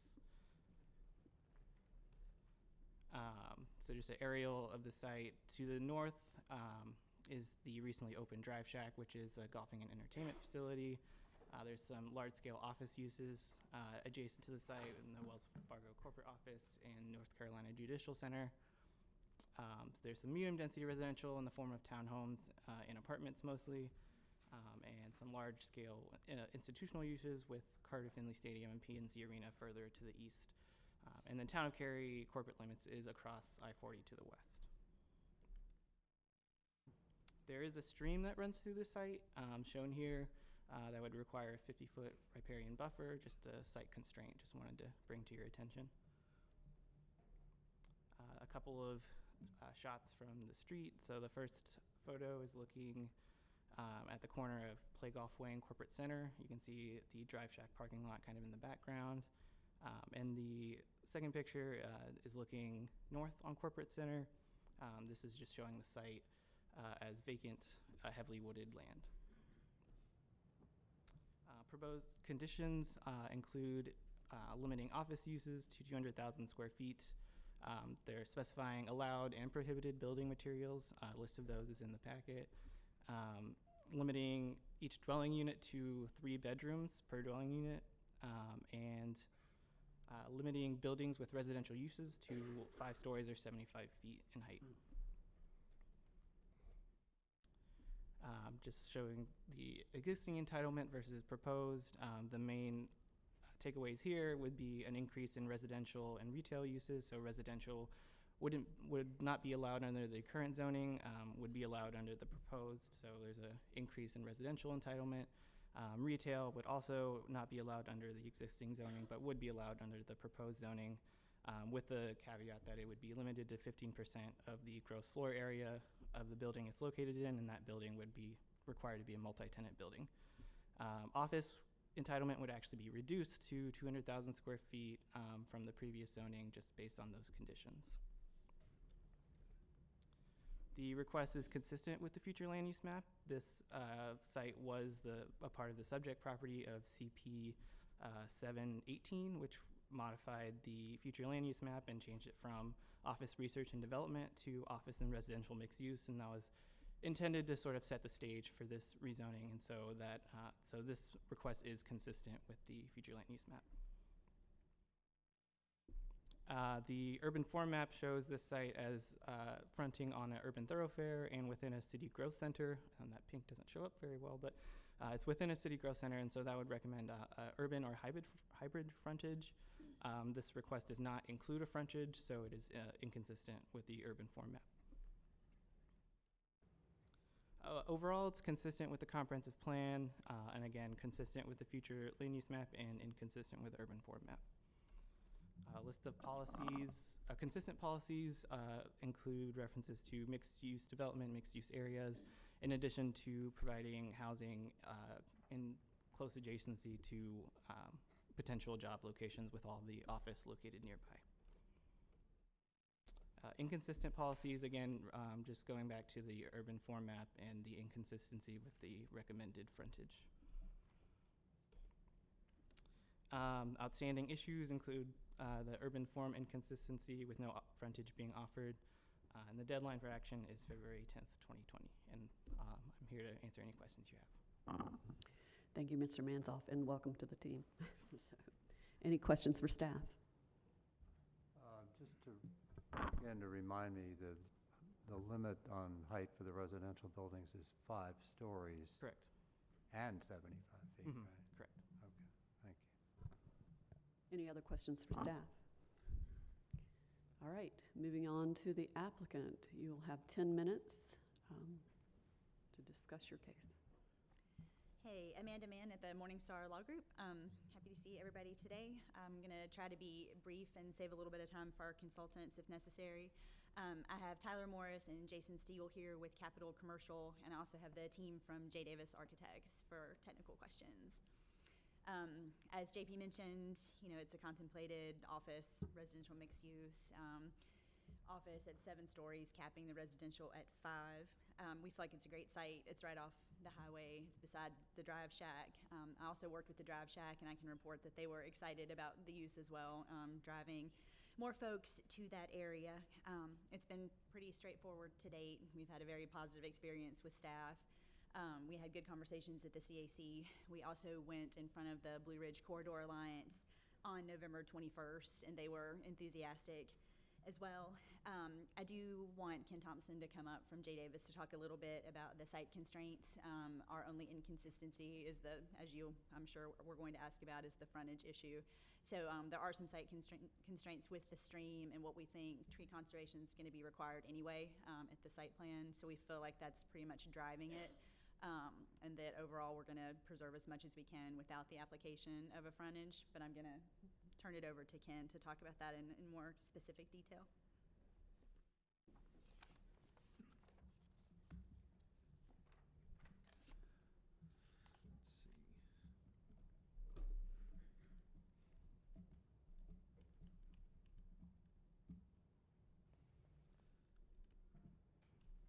Please be sure to state your name too. Ken Thompson, and J. your Davis address. Architects. All right, thank you. So on the office portion of the site here, the depth of to the stream buffers is a constriction on the development of the property. If we went with like a parkway frontage, another item would be topography. The first 50 feet has 10 foot of fall. It kind of continues to that, and that's on an average. And a parkway frontage, would require us to provide 5 sidewalks along that frontage, which would need 150 to 200 foot of ramps to get down to the site. Some of the other frontages, the urban ones have a 20-foot build to. We believe that we're going to have tree conservation along the frontage for the first 32 feet. Similar to a shod, but this gives us the flexibility to manage the topography as we develop the site. Thank you. Any questions for Mr. Thompson or Ms. Mann? Just on the frontage, so you pointed to that particular area, but there's no frontage anywhere else on Corporate Center Drive either? That's correct. Because same issue? Yeah, same items. Okay. The majority of the development's going to happen, residential would happen in that area, with some in that. We can accommodate like one building with the amenity and leasing office. Okay, thank you. Thank you. Any other questions for the applicant or staff at this point? Okay, we'll move on. Is anyone here from the public to speak in support? Is there anyone here from the public to speak in opposition? So please come forward and state your name and address.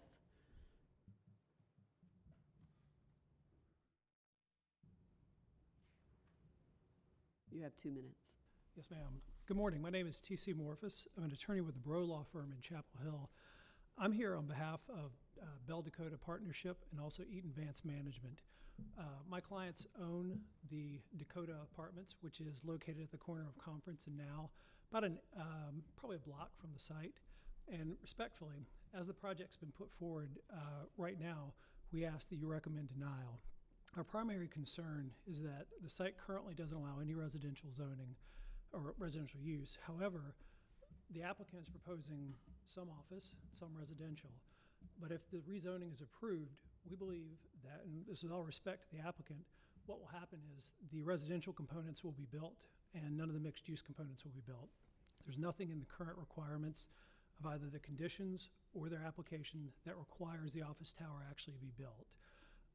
Eaton Vance and Bell Dakota support this area being a mixed use community. When they bought the Dakota in 2018, they looked carefully at the zoning surrounding the site and felt that the Dakota apartments were going to be a really good fit for a growing mixed-use neighborhood. So we're not opposed to the site being built, but we'd like it to be built as a mixed-use project. And we would ask either that it be denied or that you add 3 conditions that would guarantee mixed use. The first condition would be that office and retail, if there is any, be built either first or concurrently with the first phase of multifamily and other residential uses. The second be that there be a minimum office and retail square footage requirement. And the third be that because they're building multifamily, that a traffic impact analysis be required. Although there's data in your packets that says peak trips for multifamily are actually lower than from build out under office, we believe that with there effectively being no mixed use in the area, from all the apartments in the area, you're going to have a lot more trips of people going out, having to get all their goods and services outside the community, rather than being able to take advantage of that mixed use. So for those reasons, we'd ask you either deny or add conditions. Thank you very much. Where is Dakota Apartments? Okay, so if you look at the highlighted. Can someone help him draw? Yes, please. That'd be great. Oh, wait a second. Look at that. That's fantastic. That's it. Thanks, sir. All right, thank you. Before you leave the podium, does anyone have questions for Mr. Morphus. Morphus? Yes, ma'am. Okay, thank you. From Bro Law Firm. Yes, ma'am. Okay. Does anyone have questions? What is the reasoning behind It's wanting representing to that have apartment office and retail built first or concurrently? Well, our concern is right now, there's a proposal for office, and there's a proposal for residential. And as we understand it, the office would be built last. But there's nothing that actually obligates the applicant, once they've built the residential units, to then build the office. Okay, to ensure that it's done. Yes, ma'am. And so there were 3 conditions. I caught 2 of them. A TIA require for office retail built first or concurrently, and what was the third? And then a minimum office and retail square footage requirement. All right, thank you, appreciate it. So, Ms. Mann, you have 2 minutes to rebut. Sure, and I'll be briefer than that. I mean, we feel, we had one neighbor in attendance at the neighbor meeting, which was a different attorney for the apartment complex, and we haven't heard much since then. I feel like at this point it's sort of a competitive consideration.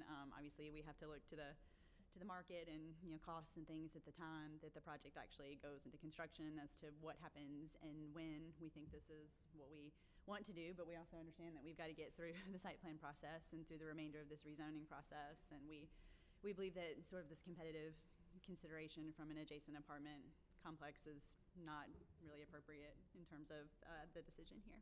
We respectfully request that you approve it. So I have a question. You would not consider any of these conditions, these requested conditions? You mind if I answer that? This is Tyler Morris, 3900 Merton Drive in Raleigh. We're the developer. No, we think those conditions are really just from a neighbor who is trying to stem competition, and it's just not applicable. Multifamily development and office development are 2 totally different development types and how you do them and build them out. Office will be totally dependent on finding tenants because pre-leasing is required, multifamily does not. And once the Drive Shack went in, that's what's piqued our interest in this site. We believe both multifamily and office will work there, but we're not going to commit to building the office first, which is an unknown. We can build the multifamily today. Okay, thank you. If you would, what kind of retail might you build I don't there? anticipate any retail being there just because of where it is. It's sort of a destination site. The retail is the Drive Shack. I mean, we may have some like coffee uses or something like that as an amenity just in our multifamily, but it would be for the people that live there. Thank you. That doesn't count because we're into questions. So, any other questions for Ms. Mann or Mr. Moore about what they've had to say? All right, let's bring it back to the table. Any further discussion that you want to have amongst us, or is someone ready to make a motion?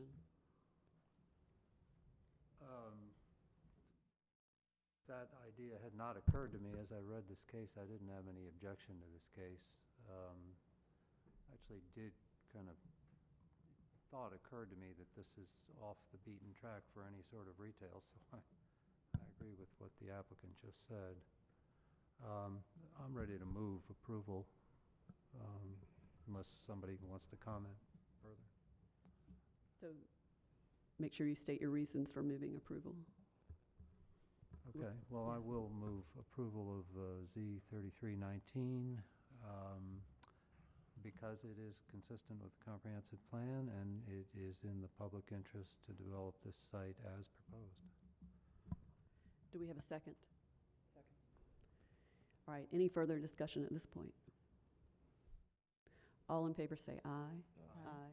Any opposed? Okay, moving on. We are going on to Z 3419, 3920 Glenridge Drive.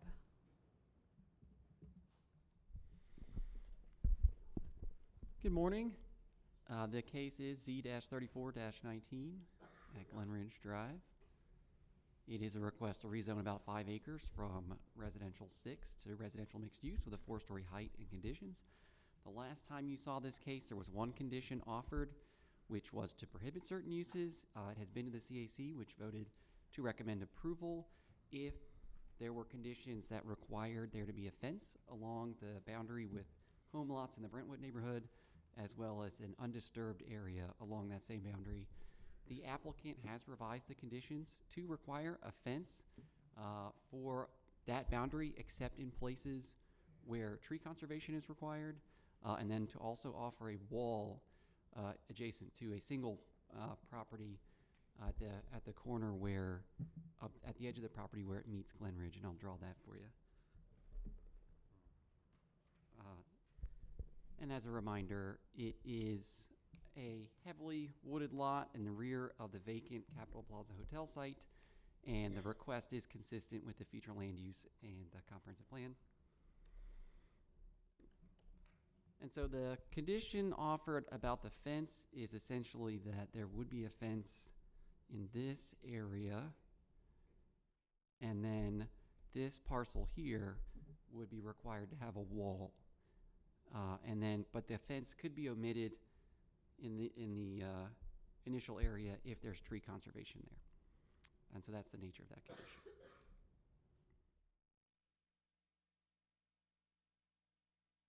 I'd be happy to take any questions. All right. So that vote from the CAC wanted an opaque fence? Yes, a 6-foot an opaque fence.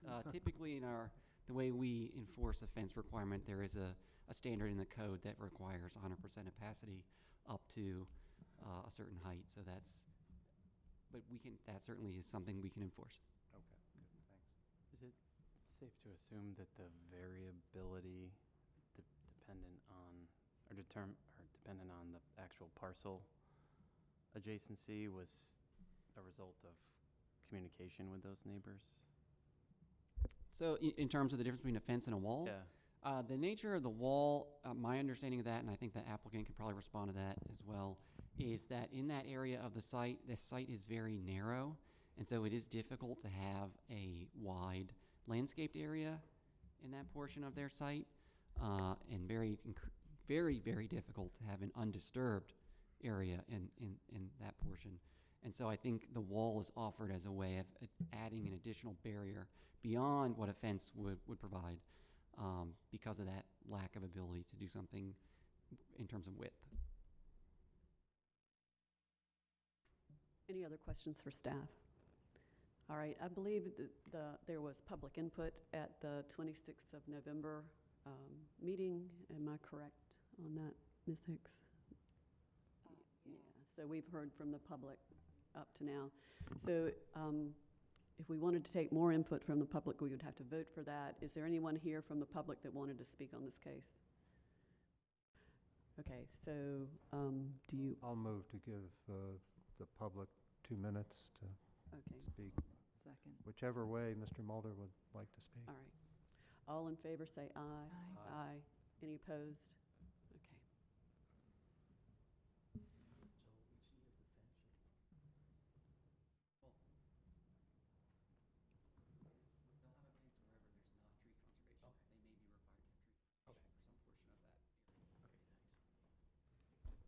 Good morning, members of the Planning Commission. My name is Robert Mulder. I live at 3116 Ward Road, Raleigh. I'm just around the corner from this rezoning request and also the rezoning request on Capitol Boulevard. I'm all for the redevelopment of both of these sites. I think it makes a lot of sense. The only thing that the interest was expressed by myself and my neighbors that there be a 50-foot undisturbed buffer wherever it's possible. I know it's an oddly shaped lot at one point, and that 50-foot landscape buffer would not work there. And that's really important. If many years ago when Highwoods was developed, the neighbors negotiated a 50-foot buffer between Highwoods and the neighborhood. And I live on Ward Road. If you do a Google satellite search, you'll see what the significance of that 50-foot buffer is. It's a wildlife corridor, and it provides a lot of shade and cooling. So I think that, and it's very important to the neighbors along those three streets, Glenridge Drive, Barwell, and Brentwood Road. But other than asking for an undisturbed buffer, and I don't mean and I think somewhere in the code it says you can go into the buffer, but I don't support that. I think just a 50-foot wooded buffer, period. But other than that, I'm all for the project. There's been some concern about traffic. The traffic that this is going to add is like I mean, we've got a monsoon of traffic in Raleigh already. It's not going to change anything. This is just going to be a raindrop in that monsoon, and I don't have any problems. I'll deal with it, and I think my neighbors can also, but it makes a lot of sense. You're close to transportation. You can walk to work at Highwoods. I mean, what's not to like? Thank you very much. Thank you. So is the applicant here so you can respond to the concern about the 50-foot undisturbed buffer? Thank you. Molly Stewart, Morningstar Law Group, 421 Fayetteville Street. With respect to the buffer, I would simply note that under the current R6 zoning, homes can be built there today, requiring a 20-foot setback from that property line, from that common property line. We are expanding that area up to 50 feet with the rezoning, with the distance before you can place a building there. In addition, the requirement for an undisturbed buffer is incompatible with the requirement for a fence along that area. So we simply can't do both of those things. And also, given that we are not in site plan yet, there are some topography challenges on this site. If we were to do that 50-foot undisturbed buffer, presumably there would be additional area to protect the root zone of that area. And then we have our topography challenges. We're just simply not certain that we can accomplish that. So we've done what we can with the opaque fence, with the requirement for the wall, and then likely there'll be some tree conservation in this area as well. Would that be undisturbed tree conservation? To the extent there's tree conservation. Yeah, that means it won't be encroached into. That's right. Okay, just confirming that that's the case, but we don't have a width for that. It's just some of it will be. That's right. There are very detailed guidelines within the UDO as far as what will be considered tree conservation. Okay, just wanted to get that down for the record. Thank you. So what is allowed in that 50-foot buffer absent your conditioning it to be undisturbed? Sure. That's our neighborhood transition. So there are 3 different options for how to accomplish that. In any event, the buildings have to be 50 feet away. So you could, there are kind of 2 zones within that 50 feet of neighborhood transition. And it's a sliding scale. You can have a narrow landscaped area with a wall right up against the property line, or you can have a wider area, and it can move down to a fence or to no barrier. Aside from our conditions, this is under the UDO. You can have that. You can also have within so that's kind of zone A. Zone B, between that landscaped area and the buildings, there you can have paved area, you could have parking, you could have a fire lane, that kind of thing. So, right, so is there a way to write some sort of condition that would limit the amount of parking lot that you put in that 50-foot buffer area? I think that's maybe what Mr. Mulder is getting at. I think that's right, and that is just something that we are not able to commit to.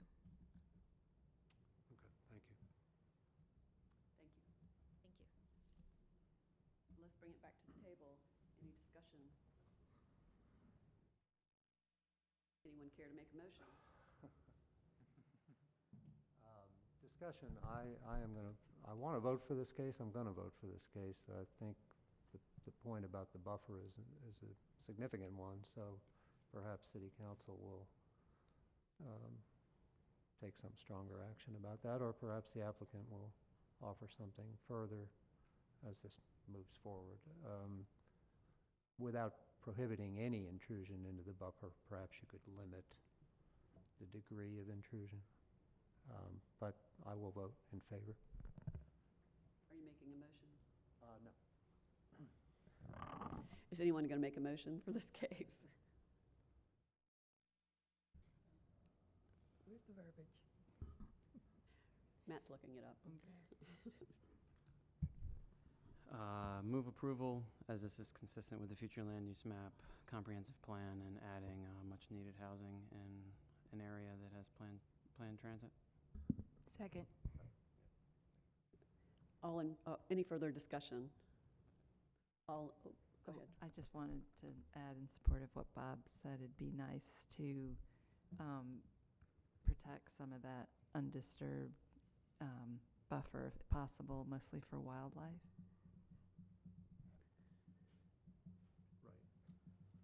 All in favor say aye. Aye. Any opposed? Okay, thank you. Thank you. Moving on to Z 3519 2815 Capitol Boulevard. All right, this site is on the front portion of the Capitol Plaza Hotel site. It's about 8 acres, and the request is to rezone from commercial mixed use with a 5-story height limit and a parking limited frontage, with conditions to the same commercial mixed use base district, the same 5-story height, and a green frontage, and then some revised conditions. This is inconsistent with the future land use map, consistent with the comprehensive plan. The CAC also recommended approval of this case and requested a condition requiring a pedestrian connection from Capitol Boulevard to the rear of the site, which has been offered by the applicant.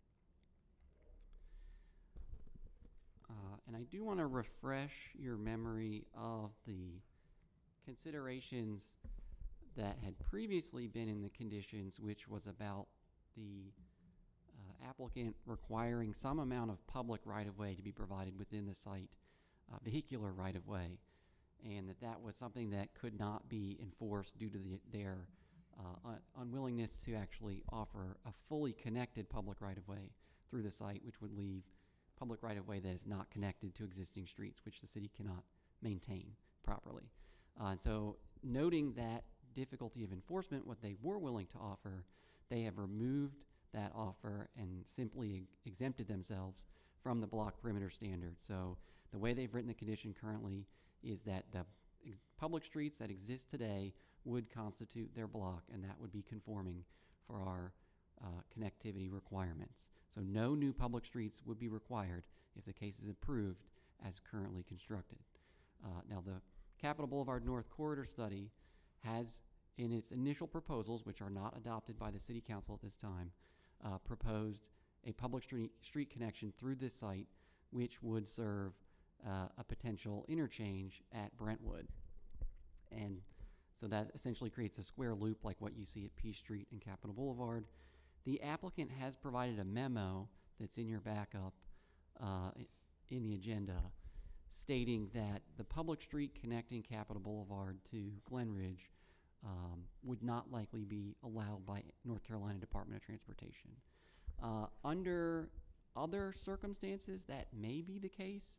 In this particular circumstance, because North Carolina Department of Transportation is in the initial phases of planning to improve the I-440 and Capitol Boulevard interchange, they are considering a public street connection of the nature shown here to basically serve the Brentwood interchange that they could also propose as part of those improvements. Again, not an adopted plan, not binding in any development plan at this time, but something that is being considered. So with that, I'll be happy to take any questions. Questions for staff? So that potential street connection is is not offered as a street right now. It's offered, and it's not offered as a pedestrian connection either, is it? The way the condition is worded, it could be a private connection, but would have a public access easement. Am I oriented the right way? I thought the pedestrian connection was from the front of the site to the back. Yeah, so the pedestrian connection they're offering would be generally of this nature. Right, right. But it would not be required to allow vehicles. Yeah, and that yellow stripe is the potential street. So the yellow is Capitol Boulevard. Oh, I'm sorry, okay. This is Glen Ridge, High Woods. And so the NCDOT project for the 440 interchange would potentially convert High Woods and Westinghouse into a full intersection that would be actually a grade-separated interchange. Now, again, they're in the very early stages, so we don't know if they're going to propose that, but they have stated they'll consider that, in which case you essentially would have, if this becomes a public street, you can serve High Woods for people traveling south, can make this movement instead of going through the interchange, and also could make a left turn using that connection as well. And so that type of thing does allow for an interchange to serve more vehicles than it would otherwise without that connection. Okay, you've corrected my orientation there. So if they offer this as a pedestrian connection, it could be widened at some point. Are they barred from building in what could be a street in the future? No, they have not offered a condition that would restrict having a structure in that area. And so that is kind of the concern, is at some point in the future, if this public street is called for by one or both of these planning processes, then that creates an additional burden on these agencies to purchase more property and potentially have to purchase a structure that would then have to be removed if it's in the way of that street. The hotel sits on that passage now? Yes. And well, I'm looking at it on iMaps, and I measured it, and the street plan that's on iMaps is 300 feet from the closest property line for the site we're talking about. I'm not sure I'm following the question. So this connection is not shown on the current street plan. This is a preliminary proposal as part of an ongoing planning process, the Capitol Boulevard North. So it's not adopted at this time. So, but I do see an extension of Brentwood through, like, that you're showing there. This connection is proposed on the street plan map. Yeah. Yes, that's been on the books for quite some time. And so that's not a surprise. The real question is this quadrant of a potential interchange here, this may be called for at some point in the future. All right. So, to clarify, there's two planning processes, one led by NCDOT, one by the City of Raleigh, that are looking at this part of Capitol Boulevard, and both are contemplating potentially planning a street through this property. But they're not adopted, so if a site plan were to arrive for review tomorrow, we would have no guidance on any adopted street map to say you need to dedicate right away for the street. If block perimeter were effective, then there would be a avenue for a conversation about that street to meet the block perimeter standards because the site is located in an oversized block. Potentially, we would have to analyze it against the most recent text change to make sure that it actually applies to this particular site.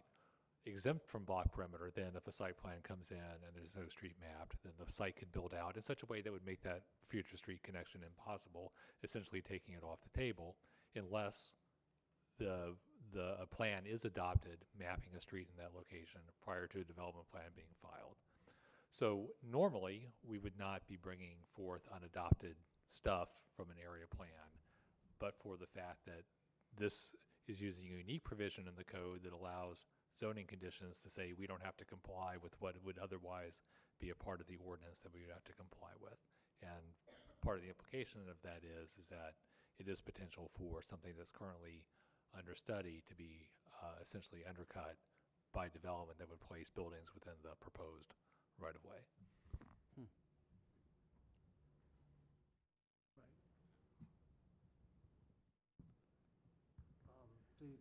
Remind me, the application, are we sure the hotel is going to be torn down, going to be renovated? I would have to let the applicant speak to that. Okay. Well, I know it's in horrible shape, but It's been bombed. yes, it has. That's true. And we're all looking forward to its removal. But just in case it isn't removed, then the street becomes impossible. But if it is removed, the street becomes very possible. To speak to that, I think the prospect of a public agency providing the funding to acquire and remove the vacant hotel structure is a lower level of funding than would be required to acquire and remove a newly constructed occupied building. That is simply the money involved, I believe, would be significantly different. Right. I'm on your side here. I'm trying to help make the case that room should be left for this street if we decide it ought to be built. Is there any clarity on how this also ties into future BRT plans? The Wake County Transit Plan does not currently call for bus rapid transit on Capitol Boulevard north of Crabtree Boulevard. That's the current terminus of the Capitol route. There is a possibility that at some point in the future that service could be extended further up Capitol Boulevard, potentially as far as Triangle Town Center. That is something that we are trying to account for in the Capitol Boulevard North Corridor study to be prepared if that does take place. And so one of the other proposals, again preliminary and not adopted by City Council, is that the Highwoods and Westinghouse interchange could also be the location of a bus rapid transit stop.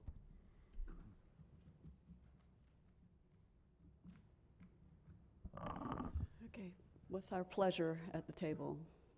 Are we ready to, do we need to ask any questions of the applicant, or do we need further discussion? Are we ready to make a motion? What? I mean, it seems to me that we are a little stymied at the moment by how to move forward with this case, but I may be misreading the conversation. Well, it obviously seems like it's it has become more of a key parcel, Yes. even though it's sat there vacant for who knows how long. It seems like that this is a rather high impact parcel, and so I guess I'd maybe want to hear, I guess there's two things. One is, what was the actual delivery timeline for the Peace Street? Just for relative context. I mean, wasn't that like 20 years? For Peace Street? Yeah. Improvement of Peace Street?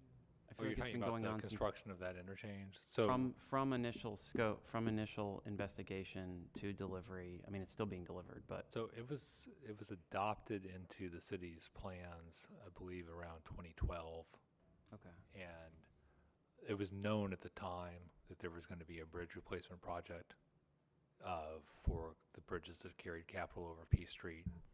That went into design through NCDOT shortly thereafter, and then of course, we're still under construction now, although the light is at the end of the tunnel for that redesign. So it was a fair amount of change. The difference there is that this street alignment was not the extension of Harrington Street was created by public acquisition of the right-of-way and the construction of the street. The realignment of Johnson Street is being accomplished through the development of the Peace Project and other projects undertaken by Kane Realty in the vicinity.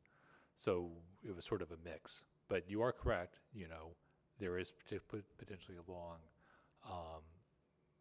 timeline. This interchange is programmed for replacement, but construction will not start for a while, and they're still looking at alternatives. I guess and maybe this is a question for the applicant as well, but I mean, I feel like these are things that we're gonna have to start thinking more critically about as we plan for heightened kind of node development, particularly around TODs and stuff like that, or BRT through TOD. And I know that there's a chicken and the egg thing, but I'm just curious if there's strategies or negotiations or development agreements or any more, like, I mean, that's like getting more sophisticated, but I wonder if there's ways that we can start to think a little bit more forward about some of this stuff, and if there are ways to handle these trickier situations where it is critical to the infrastructure of the growing city. Right. So I mean, I think the thing that's in front of you is a zoning change, and absent this zoning change, the block perimeter might, would likely apply to the site. So, but that does not mean that a good development plan would be brought forth that might meet block perimeter, but would not include an alignment that would be optimal for this thing that's being discussed. So the from a timing perspective, it's somewhat unfortunate, and you have to decide, is it fair to the applicant to hold them up? But on the other hand, it is possible to build on the site without the condition exempting them from block perimeter. So I think those are the things you have to weigh. On the one hand, you're correct, the plan is not ripe. We have not mapped a right-of-way here. The NCDOT doesn't know exactly how they want to treat this portion of Capitol Boulevard yet. And so absent that, the landowner has a right to move forward with planning the project. But at the same time, they're asking for exception to an otherwise code standard they would have to meet that has some implications about the future of road planning in this area. And so it is a tricky balancing act. So at this point, I would like for the applicant to come forward and comment about what the thoughts are with the condition to remove the block perimeter. And, you've heard the conversation, and I think you hear the angst about moving forward with this case with that condition being part of it. So what's your thought and response to this? Thank you. I will also note that, Molly Stewart, Morningstar Law Group, 421 Fayetteville Street. I will note that Andrew Howe of Alliance Residential, the contract purchaser, is here with me as well, in case you have other questions for him. We also regret the timing of this compared to the planning for the connectivity in this area. We are not seeking to block that connectivity. It certainly remains an option. I do want to give you a little bit more background of how we've landed where we are today, which is that Alliance is targeting an 80% AMI market rate affordable project on this location. With that type of development, it requires a certain density. It requires surface parking to meet those cost targets. This site becomes very tight with those constraints, with the outdoor amenity that's required, things like that. Becomes actually quite challenging to fit everything onto the site.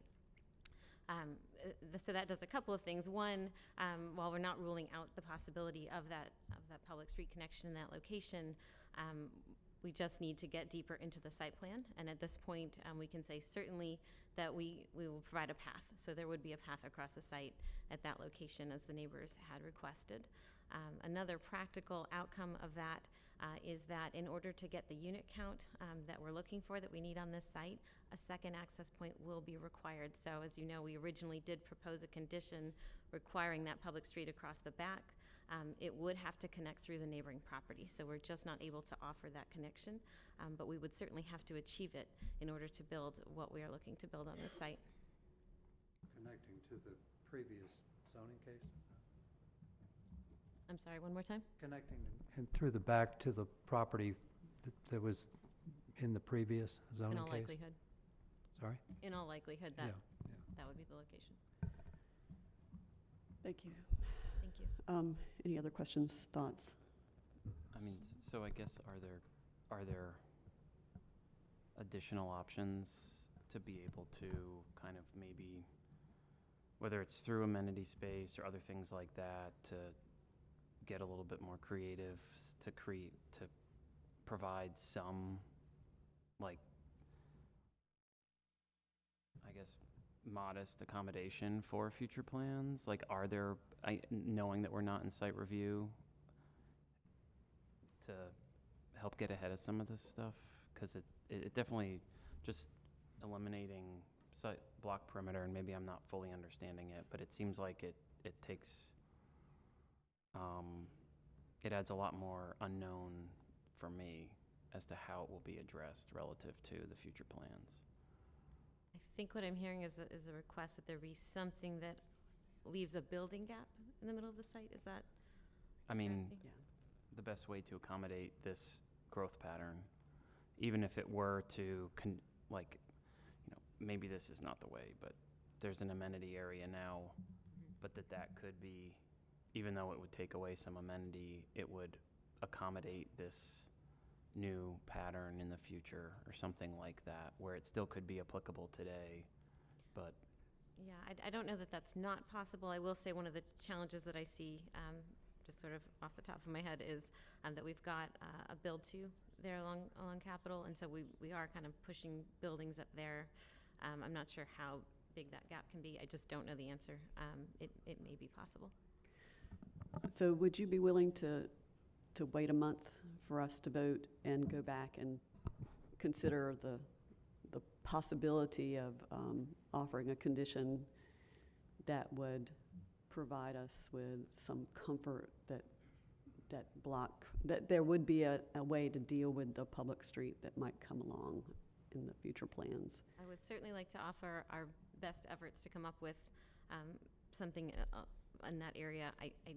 I would ask not to hold it for a couple of reasons. One, there's no certainty that we can come up with that condition. And two, we have been held up previously for a couple of different reasons that were not in our control. And one of the other issues with getting to this, market rate affordable housing is keeping the process moving. All right, so I think we're at a decision point. We need to move on this case one way or another. So with that, do we have further discussion, or is someone ready to make a motion to? Wow. Boy, I hate to vote no on this. I really do. But I guess I'd be willing to vote no to signal to council when they get this case that there's some issue. And the issue is this block perimeter standard. And I think what Matt is talking about makes perfect sense, to define a space between buildings that can accommodate a street in the future if we want to build one there.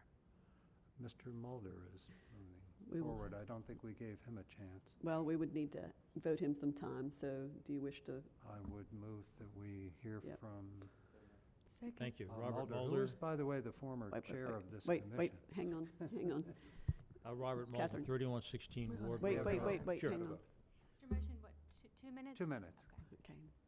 All right, and we had a motion and a second. A second. And all in favor say aye. Aye. Okay. No, thank you. Robert Mulder, 3116 Ward Road. I think one overriding concern that you should all have about this is, again, I'm in favor of this project, but Fire Station 11 is almost done being renovated. The bays are taller and deeper. The trucks are going to be much, much larger. And so if you're thinking 20 years ahead, you better figure out how these trucks can get out and in terms of public safety. And if that means requiring a future corridor through the site, then you better consider that seriously. Thank you. Okay. Thank you, Mr. Mulder. All right, so is someone ready to make a motion? You can't sit on it forever. Well, I guess I'm going to vote no, so I'm not going to make a motion to deny.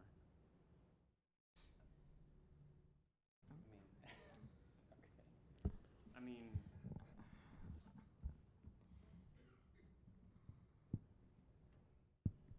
I feel like I still don't understand enough to actually make a motion one way or another.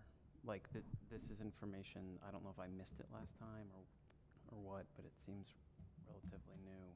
Well, our choices are to hold it at the table for a month. And you've heard that they're trying to get affordable housing moving. So, or we have to vote. So one or the other is where we are at. Let's just move it out. I recommend approval. And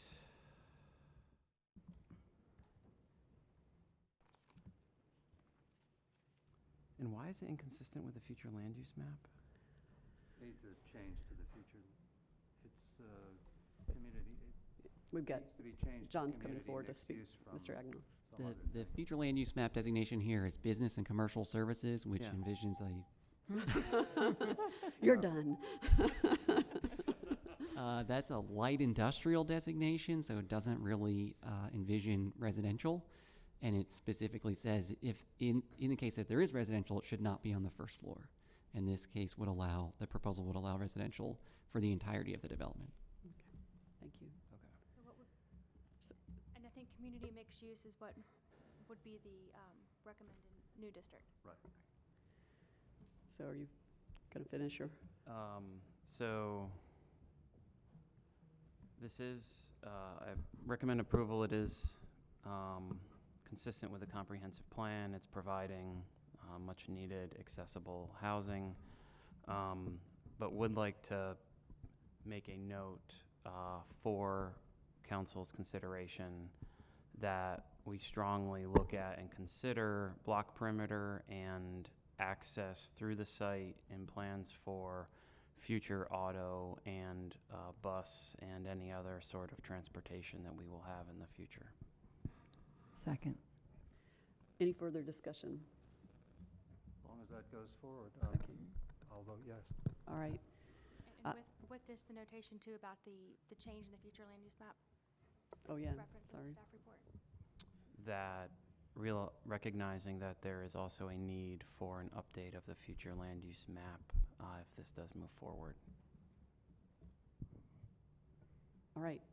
Any further discussion?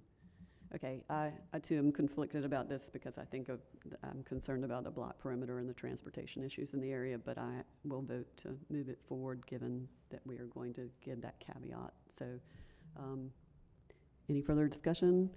Okay, all in favor say aye. Aye. Any opposed? Okay, moving on.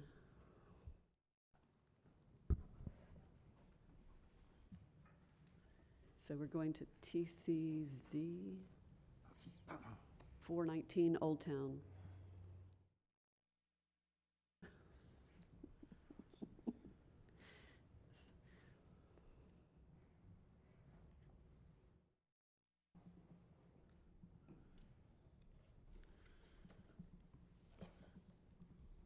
Good morning, Mark Holland, City Planning.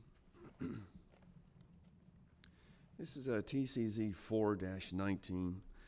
It's to amend the conditions associated with zoning case Z7-18, which is approved under ordinance 871 ZC 768. This is for the development known as Old Town, which is from the map here is the 17 residential parcels that are located at the northeast quadrant of the New Hope Road and Rock Quarry Road.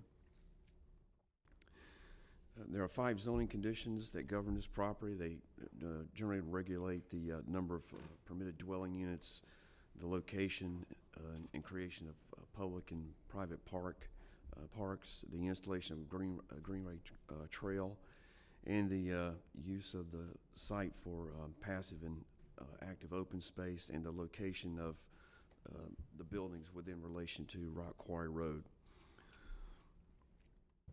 The applicant is requesting to amend 2 of these conditions. Condition number 1 places a limit of 1,700 units, residential units on the property. These would be within the apartment building type. There would be at least, or up to, 300 of these dwelling units within the apartment building type, and that those would be dedicated to age-restricted 55 and older occupancy, and it would also dictate the location of those from the Rock Quarry Road right-of-way. Now, as amended, the 1,700 units, dwelling units, would remain the same, so there would be no increase in the overall number of dwelling units.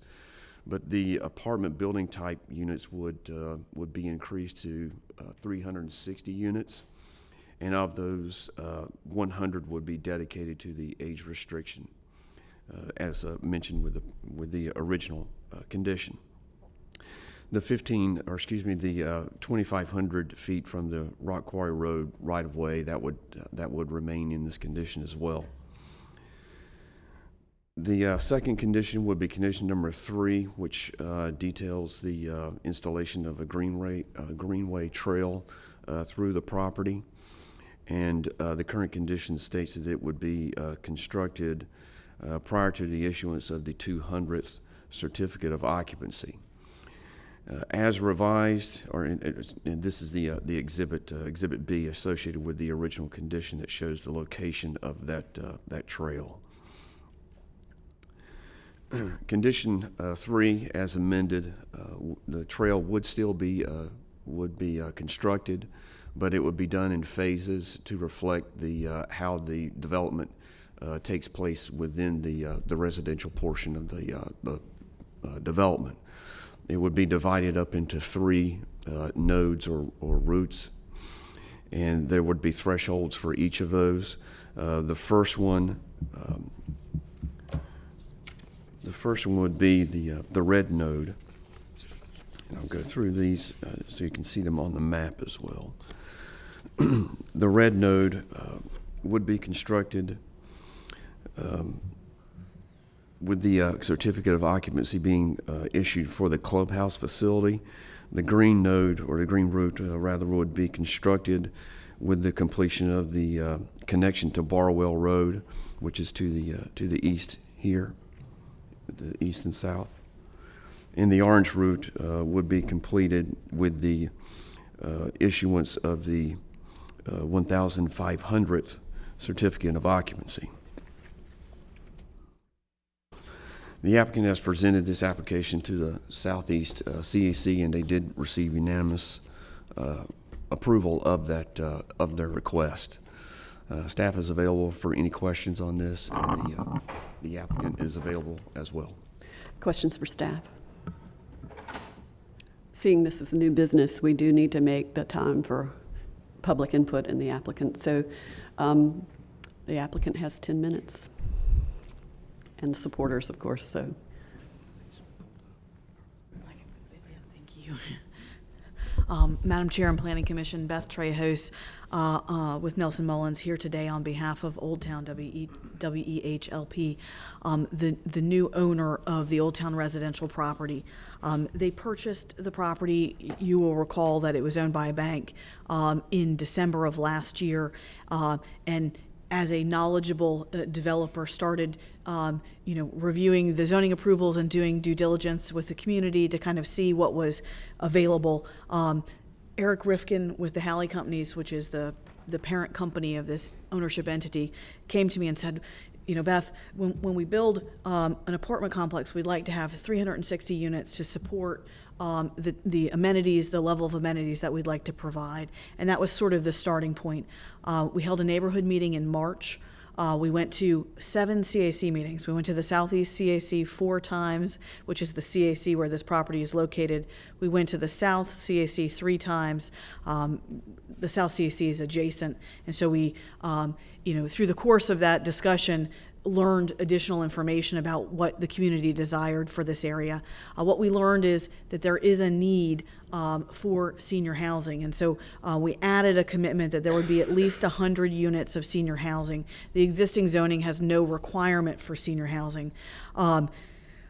We also learned that the city had rerouted the greenway in this area, and so we changed the location of the greenway to connect with what the city was now planning, a multi-use path on the west side of Barwell Road, so that we could connect.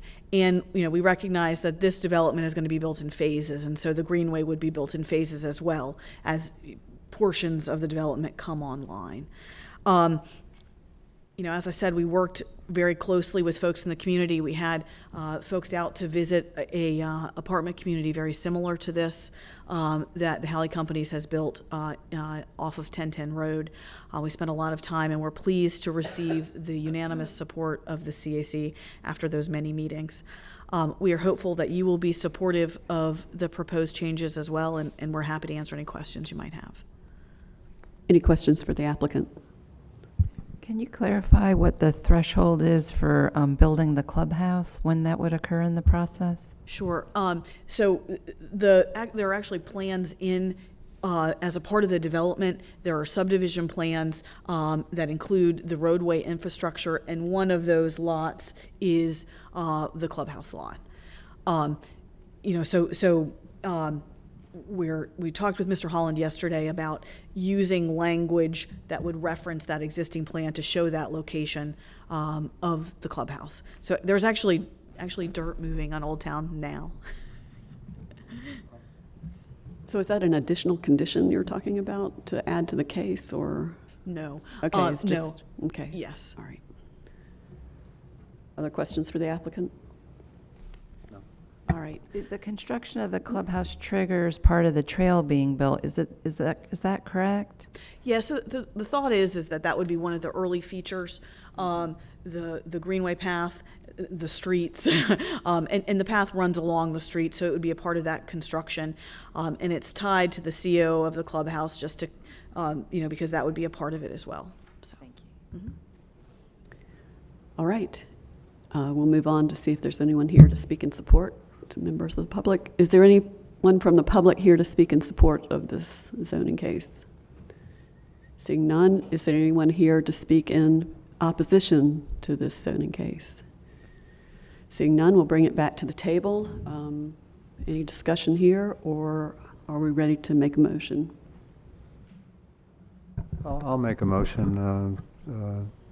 This seems to me a reasonable change in the zoning conditions, and given the tortuous path of Old Town to actual dirt moving, I would say this is not the most significant step in the process. So I'll move approval of TCZ 419 as being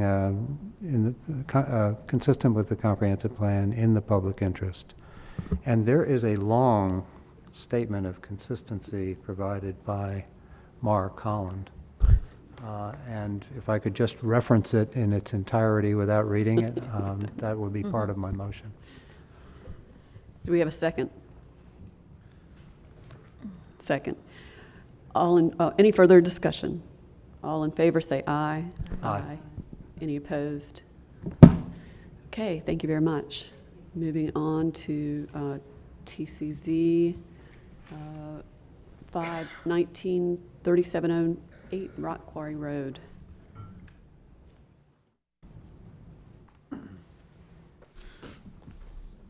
Again, Mark Holland with this city planning. TCZ 5-19 is located at 3708 Rock Quarry Road. This is to amend the conditions associated with zoning case Z19-17 as approved in ordinance 794 ZC 757. Again, it shows the locations at the intersection of Sunnybrook and Rock Quarry Road.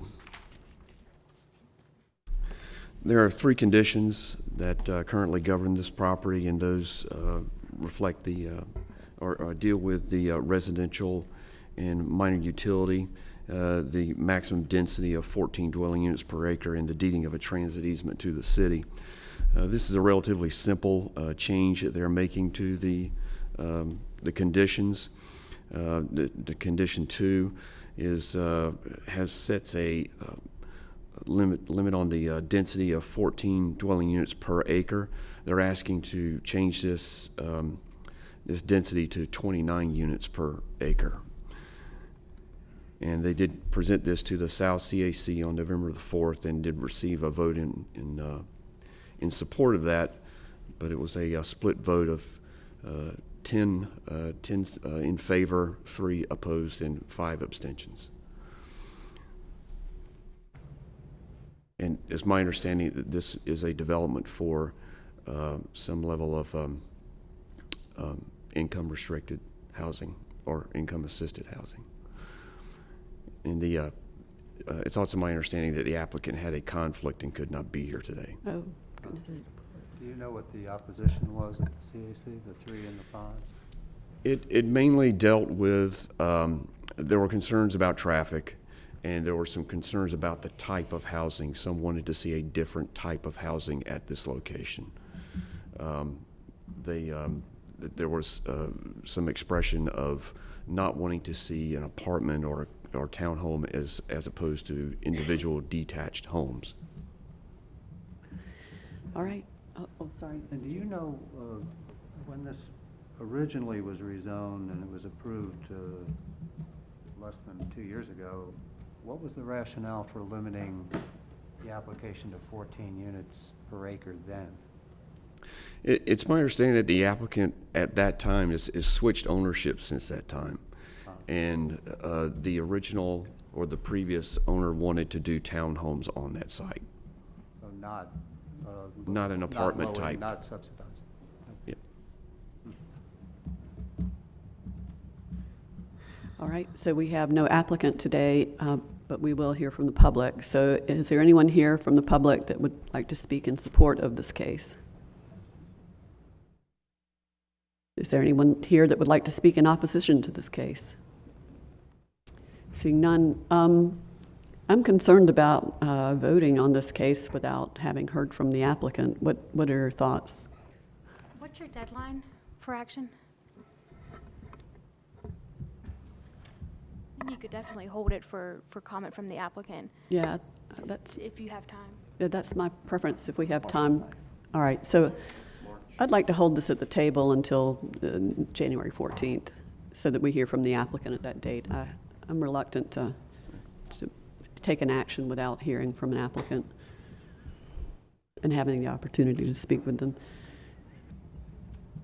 Madam Chair, just a comment. This strikes me as more like a brand-new zoning case than really a change to a minor zoning or to a specific zoning condition. I think it is more like a rezoning, but these TCZs, we have made them part of the way that this can be done. So, and we are making them function like zoning cases by having CAC votes and All right. Well, hearing from the public. So that's true. All right. Fair Okay. enough. So, thank you. We'll hold this one at the table until the 14th of January. Moving on to Z3019, Lewisburg Road and Kyle Drive. All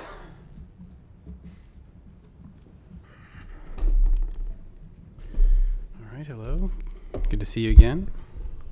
Still Tuesday, I think. So this is new business request for just under 4 acres, currently split zoned R10 and R1, requesting neighborhood mixed use, 3 stories with parkway frontage. The North CAC has voted in favor, 44-0. It's a pretty strong vote in favor, and your deadline is in March. So there's actually quite a bit of commercial use already in the area. I'll get to in the aerial. So the zoning is mixed here, ranging from R1 all the way up to CX. There is some or a substantial amount of unincorporated land, including part of the site itself. So this is an aerial. All the brown that you see in the middle there is part of a subdivision called the Oasis, which is mostly, I believe, 33 or so single-family houses and a community center, which will go on that lot. So some of those are popping out of the ground already, so a dozen or so. This aerial is not quite as up-to-date as real life. There's also a large grocery store, Food Lion, and then the rest of this block is a mix of commercial, so there's a vehicle sales and vehicle repair, and then some detached houses. So a bit of a hodgepodge of uses and zoning. Just a bit of a clearer picture of what's currently existing. So I would mention now that so the subdivision at one point, or the Oasis I should say, was owned and controlled by a single entity.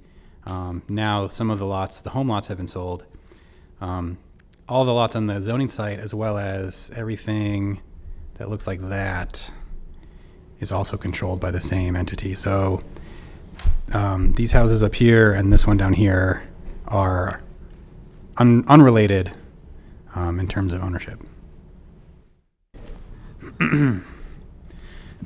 Just some photos, a little bit more up to date. That's the number 3 there is the parking lot, surface parking lot for the community center has already been paved. So the uses prohibit some of the more impactful commercial uses allowed in NX, bar, vehicle sales, and vehicle repair. They limit the size of any individual establishment to 10,000 square feet. So probably not going to get another Food Lion, but still a reasonable size commercial use. Limit to dwelling units to 30, and then there's a limit on commercial. It's in 2 parts: office up to 30,000, and every other commercial up to 50. So in theory, a total of 80. Although I don't think that the residential and then 80,000 of square feet of non-residential is possible, but that's the flexibility of the entitlement anyway of what could go there. So a changing of currently 15 units allowed now, so doubling that density, and then in neither the R1 or the R10 would non-residential be permitted. So that's and that office cap is limited by the condition, and I think the other non-residential commercial use is limited by the site size really, and parking and everything else. So the request is inconsistent with the future land use map. The future land use map is moderate density residential, and so the NX zoning would represent an extension of the existing neighborhood mixed use future land use map designation to the south some. It is consistent with urban form, the parkway frontage, which is what is called for along Lewisburg. So consistent overall with the comprehensive plan, and policies are a bit split, so consistent with some policies about infill. So certainly neighborhood commercial is compatible with neighborhoods, as you might imagine, and zoning for housing and frontage. And some other ones that are not quite as consistent, the buffering requirements. So again, really going back to mostly what happens on this part of the site, adjacent to that detached house. Not overly concerned. Theoretically, they would have to buffer against themselves if they were to develop this today without rezoning, because neighborhood transition applies to vacant lots. But given that there's nothing there now, not the buffering and high impact commercial uses are mostly on the rear part of the lot. There's no additional conditions above and beyond code requirements for that. And so the difference between R1 and NX is substantial enough that flag those policies. But still consistent overall. Would require a future land use map amendment, as I mentioned, extending the neighborhood mixed use onto the entirety of the rezoning site. And no other comments from me. Happy to answer questions. Questions for staff? Mr. Mabel? Well, I didn't quite follow that buffering analysis, so for the slow learners up here, sure. Where should we be concerned that the buffering might not be adequate? So in particular, that policy, the text of that policy says new development adjacent to areas of low intensity should provide physical buffers that may include setback, landscape forest, landscape strips, transition zones, fencing, screening, height, etc. So currently in the code, the neighborhood transition yard applies when you're next to residential zoning. Yeah. So this lot here is zoned IX, so this portion of the lot would not require neighborhood transition, which is fine. Not overly concerned with buffering the auto shop in particular. Yeah. However, this portion of the site, well, those portions of the site are adjacent to R1. So the policy says new development adjacent to areas of lower intensity, and it doesn't get much lower than R1. And there is currently, you know, a existing detached house there. So this policy would indicate that some enhanced buffering above and beyond neighborhood transition is appropriate for that. And the owner of that house is not the applicant? Correct, right. The applicant does own these lots here. Right. And, you know, the community center and the rest of the subdivision. Right. Okay. So it's a bit of a nuance. There are multiple policies that I cite that all have the word infill in them, and some are consistent, some are not. I think the difference is, you know, the types of uses permitted in NX are meant to be compatible with neighborhoods. So smaller scale retail. So in terms of compatibility, not too much of an issue given that they have prohibited some of the higher impact stuff. But in terms of, you know, transition, the comp plan does suggest going above and beyond the minimums when there is a big difference. And so the difference between R1 and NX is pretty substantial. Good, thank you. You're welcome.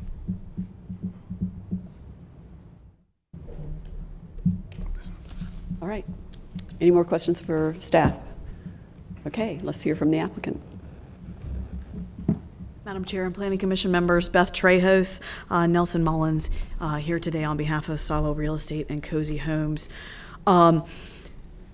Just to sort of orient you a bit more with this general area, immediately to the north is industrial zoning, and that is a car repair / rental place. There you see like U-Haul trucks and things like that there from time to time. There's a car dealership that up at the intersection of here, Lewisburg and Kyle, that's been there for a number of years. And the portions of the property that are zoned in this area, R1, were zoned in that way when they were brought into the city zoning jurisdiction. I think it was originally, I don't even remember under the old code, but residential agricultural or something, a holding district in 1978, I believe. So doesn't reflect the current circumstance in the area. In terms of the future land use map,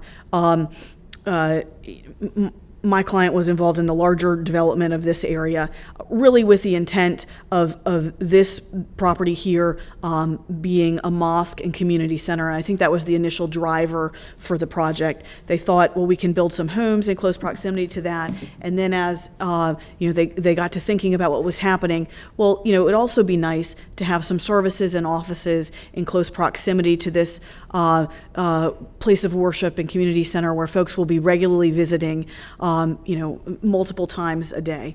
And so the thought in this rezoning is to create an area where they could have some small shops and offices that would serve that community. In terms of the future land use map, our thought was, given the existing pattern, the industrial that's here, the car dealership here, that perhaps DOA would ultimately be a better demarcation of areas that are non-residential and those that are residential, and that we could provide a transition from the very intense industrial to the north through this property to DOA, and then the existing single-family homes that are being built and are actually occupied by many of the folks who attended the CAC meeting there. In terms of the transition, I don't believe that this property owner has engaged with us at all.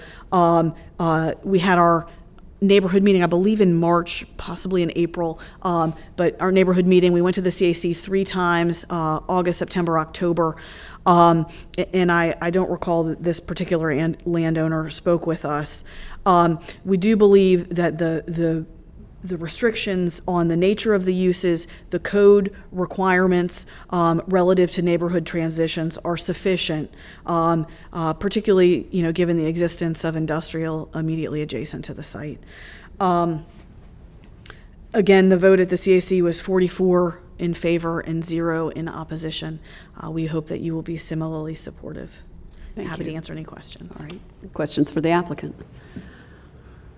Yeah, I don't have big concerns about this. There's a pretty good tree barrier between that house. I don't know who lives in that house. Maybe nobody. I don't know.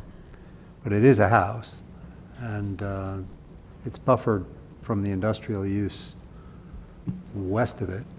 It seems like it's almost buffered from your site by trees. When you look at the GIS, the buildings are on the northern side of the site, so. Buildings are on, yeah, yeah. Yeah. So what harm would it do to your application to offer some slight improvement to the code requirements for the buffer just right along that house's property line? So I don't have the ability to offer that. Nobody has requested that of us, but certainly the code was designed with these circumstances in mind.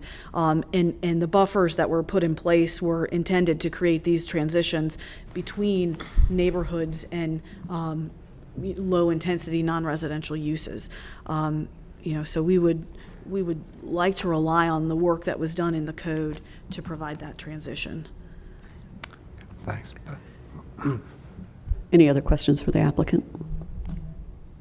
Well, let's see if there are members from the public here to speak in support. So there's still 7 minutes and 39 seconds for speaking in support. Seeing none, is there anyone here to speak in opposition? Okay, let's bring it back to the table. What's your pleasure? More discussion or ready to make a motion? All right, I'll entertain a motion. There's no discussion.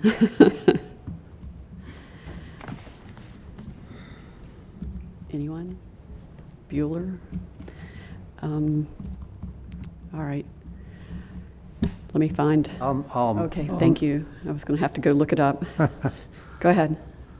I'll give it a shot. I will move to approve Z3019. Looking at the GIS on this, and I think there's enough of a buffer on the adjacent property that probably no more is needed on your side. And we also have to make a comprehensive plan amendment, is that right? Future land use map. I'm sorry. Would that, right? Future land use map amendment. We are amending this from what? I'm not prepared for this motion. I believe it's moderate density residential to neighborhood mixed use. That's what I saw in the staff report. Okay, so yes,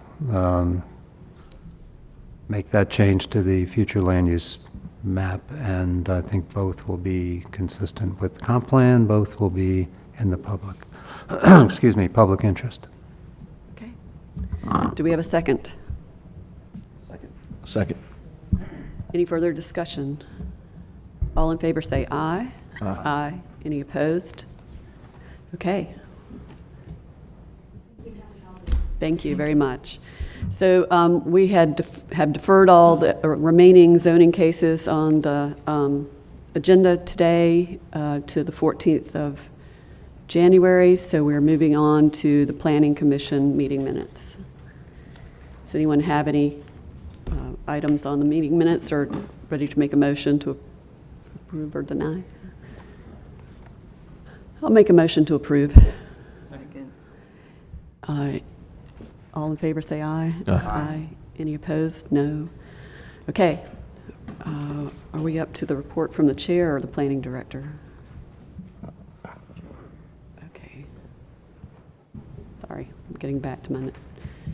All right, so thank you for having a good meeting in my absence on November 26th. I have had a request from Jennifer Lampton to wish you all a happy holiday since she couldn't make the meeting today. Thank you for the 6 months we've been working together as I've been chair, so I look forward to the next 6 months into next year as chair. I hope you all have a Merry Christmas and a happy holidays. So just wanted to have that moment to say that. So now any report from the members? I want to ask Ken or Bynum, do we have a regular date set for the strategic planning committee? Is there an ordinary meeting time for that? I don't believe there is a meeting set. It's not a meeting set, There's not but a is, meeting set, and I don't believe we have a set time at this point, because I'm not sure I know who the chair is of that committee. right here. It's you. There you go. Okay. I'd be happy to talk with you after the meeting about your plans for the new year. Well, yes, let's do that.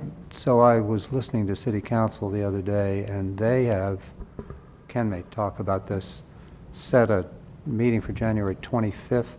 That's in Ken's report, Where yep. boards and commissions are supposed to brainstorm their genius ideas and, right? Isn't that Yes, it? Raleigh Unleashed, I believe. Is Raleigh Unleashed, yes. Yeah.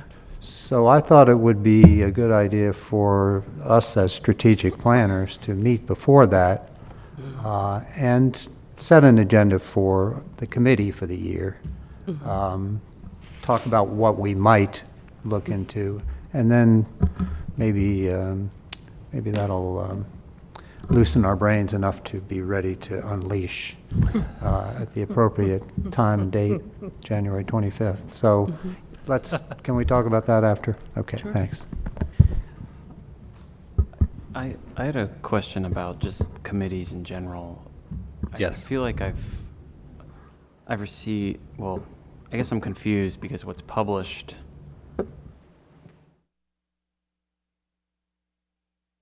I don't know if that is correct Yeah, or it not. looks like it's reverted, doesn't it? It's gone back to the old one, so we had it right before they converted to the new web pages, so now it's wrong. Okay. I'm sorry. So they're going to get, So do we have an actual list of committee assignments? Because I know We that so many did. people have come on and come off, and that it was in the last month or month and a half. That it yeah, was- we sent it out. I sent it to Travis, he sent it out. So it's in your email somewhere, and it was corrected finally on the previous web pages, which wrong now it's again? gone, yeah. Oh, Now good. all that's wrong with the new web pages, so and I'm glad you pointed that out because it's wrong. So we need to get that fixed because people are confused about what committees they're on. So I guess, Mr. Gary, you're chair of 2 committees? He is. So it seems. Yes. I That- feel like that. Well, that was problematic because I couldn't get enough people to take the chair. So Oh. when we get new people to replace, Okay. because we're going to get a replacement for Mr. Novak, and hopefully one day we'll get a new person to replace Wake County. So I had said at that time, when we get people in, Okay. we would rejigger them.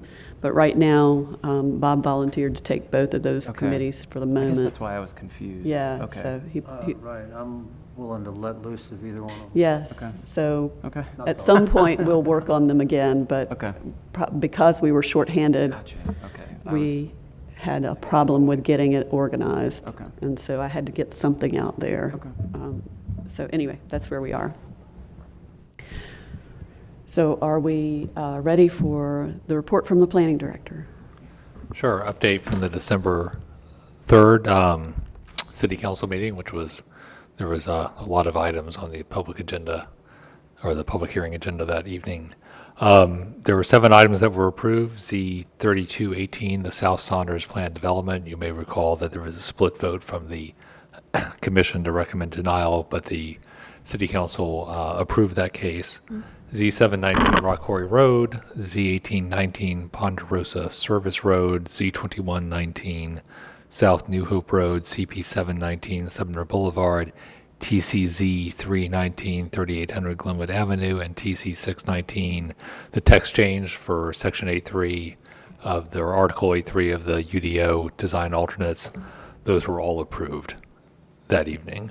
3 items were scheduled for public hearing on January 7th. From your report, they were Z2219 on South and New Hope Road, Z2719 on Hillsborough Street, and TCZ 619 on Edwards Mill Road. You've received your requested 60-day time extension for CP 619 Blue Run Lane, and Z2319 Strickland Road was deferred to January 7th meeting to allow the applicant to provide revised conditions. In addition, the council has initiated a number of text changes to the UDO. They authorized a text change to reduce barriers to accessory dwelling unit development and a second text change to reconcile the UDO with the rewrite of the planning and zoning enabling statutes that was recently adopted in this legislative session. And it'll be effective a year from January. Council also requested staff to report back to council on any other barriers to development and investment, particularly related to changes of use in existing buildings. So we'll be preparing a report back to council on that, and a text change to zoning conditions associated with Z2517, which is office property on Park Lake Avenue near Crabtree Valley Mall, was authorized to move through the process.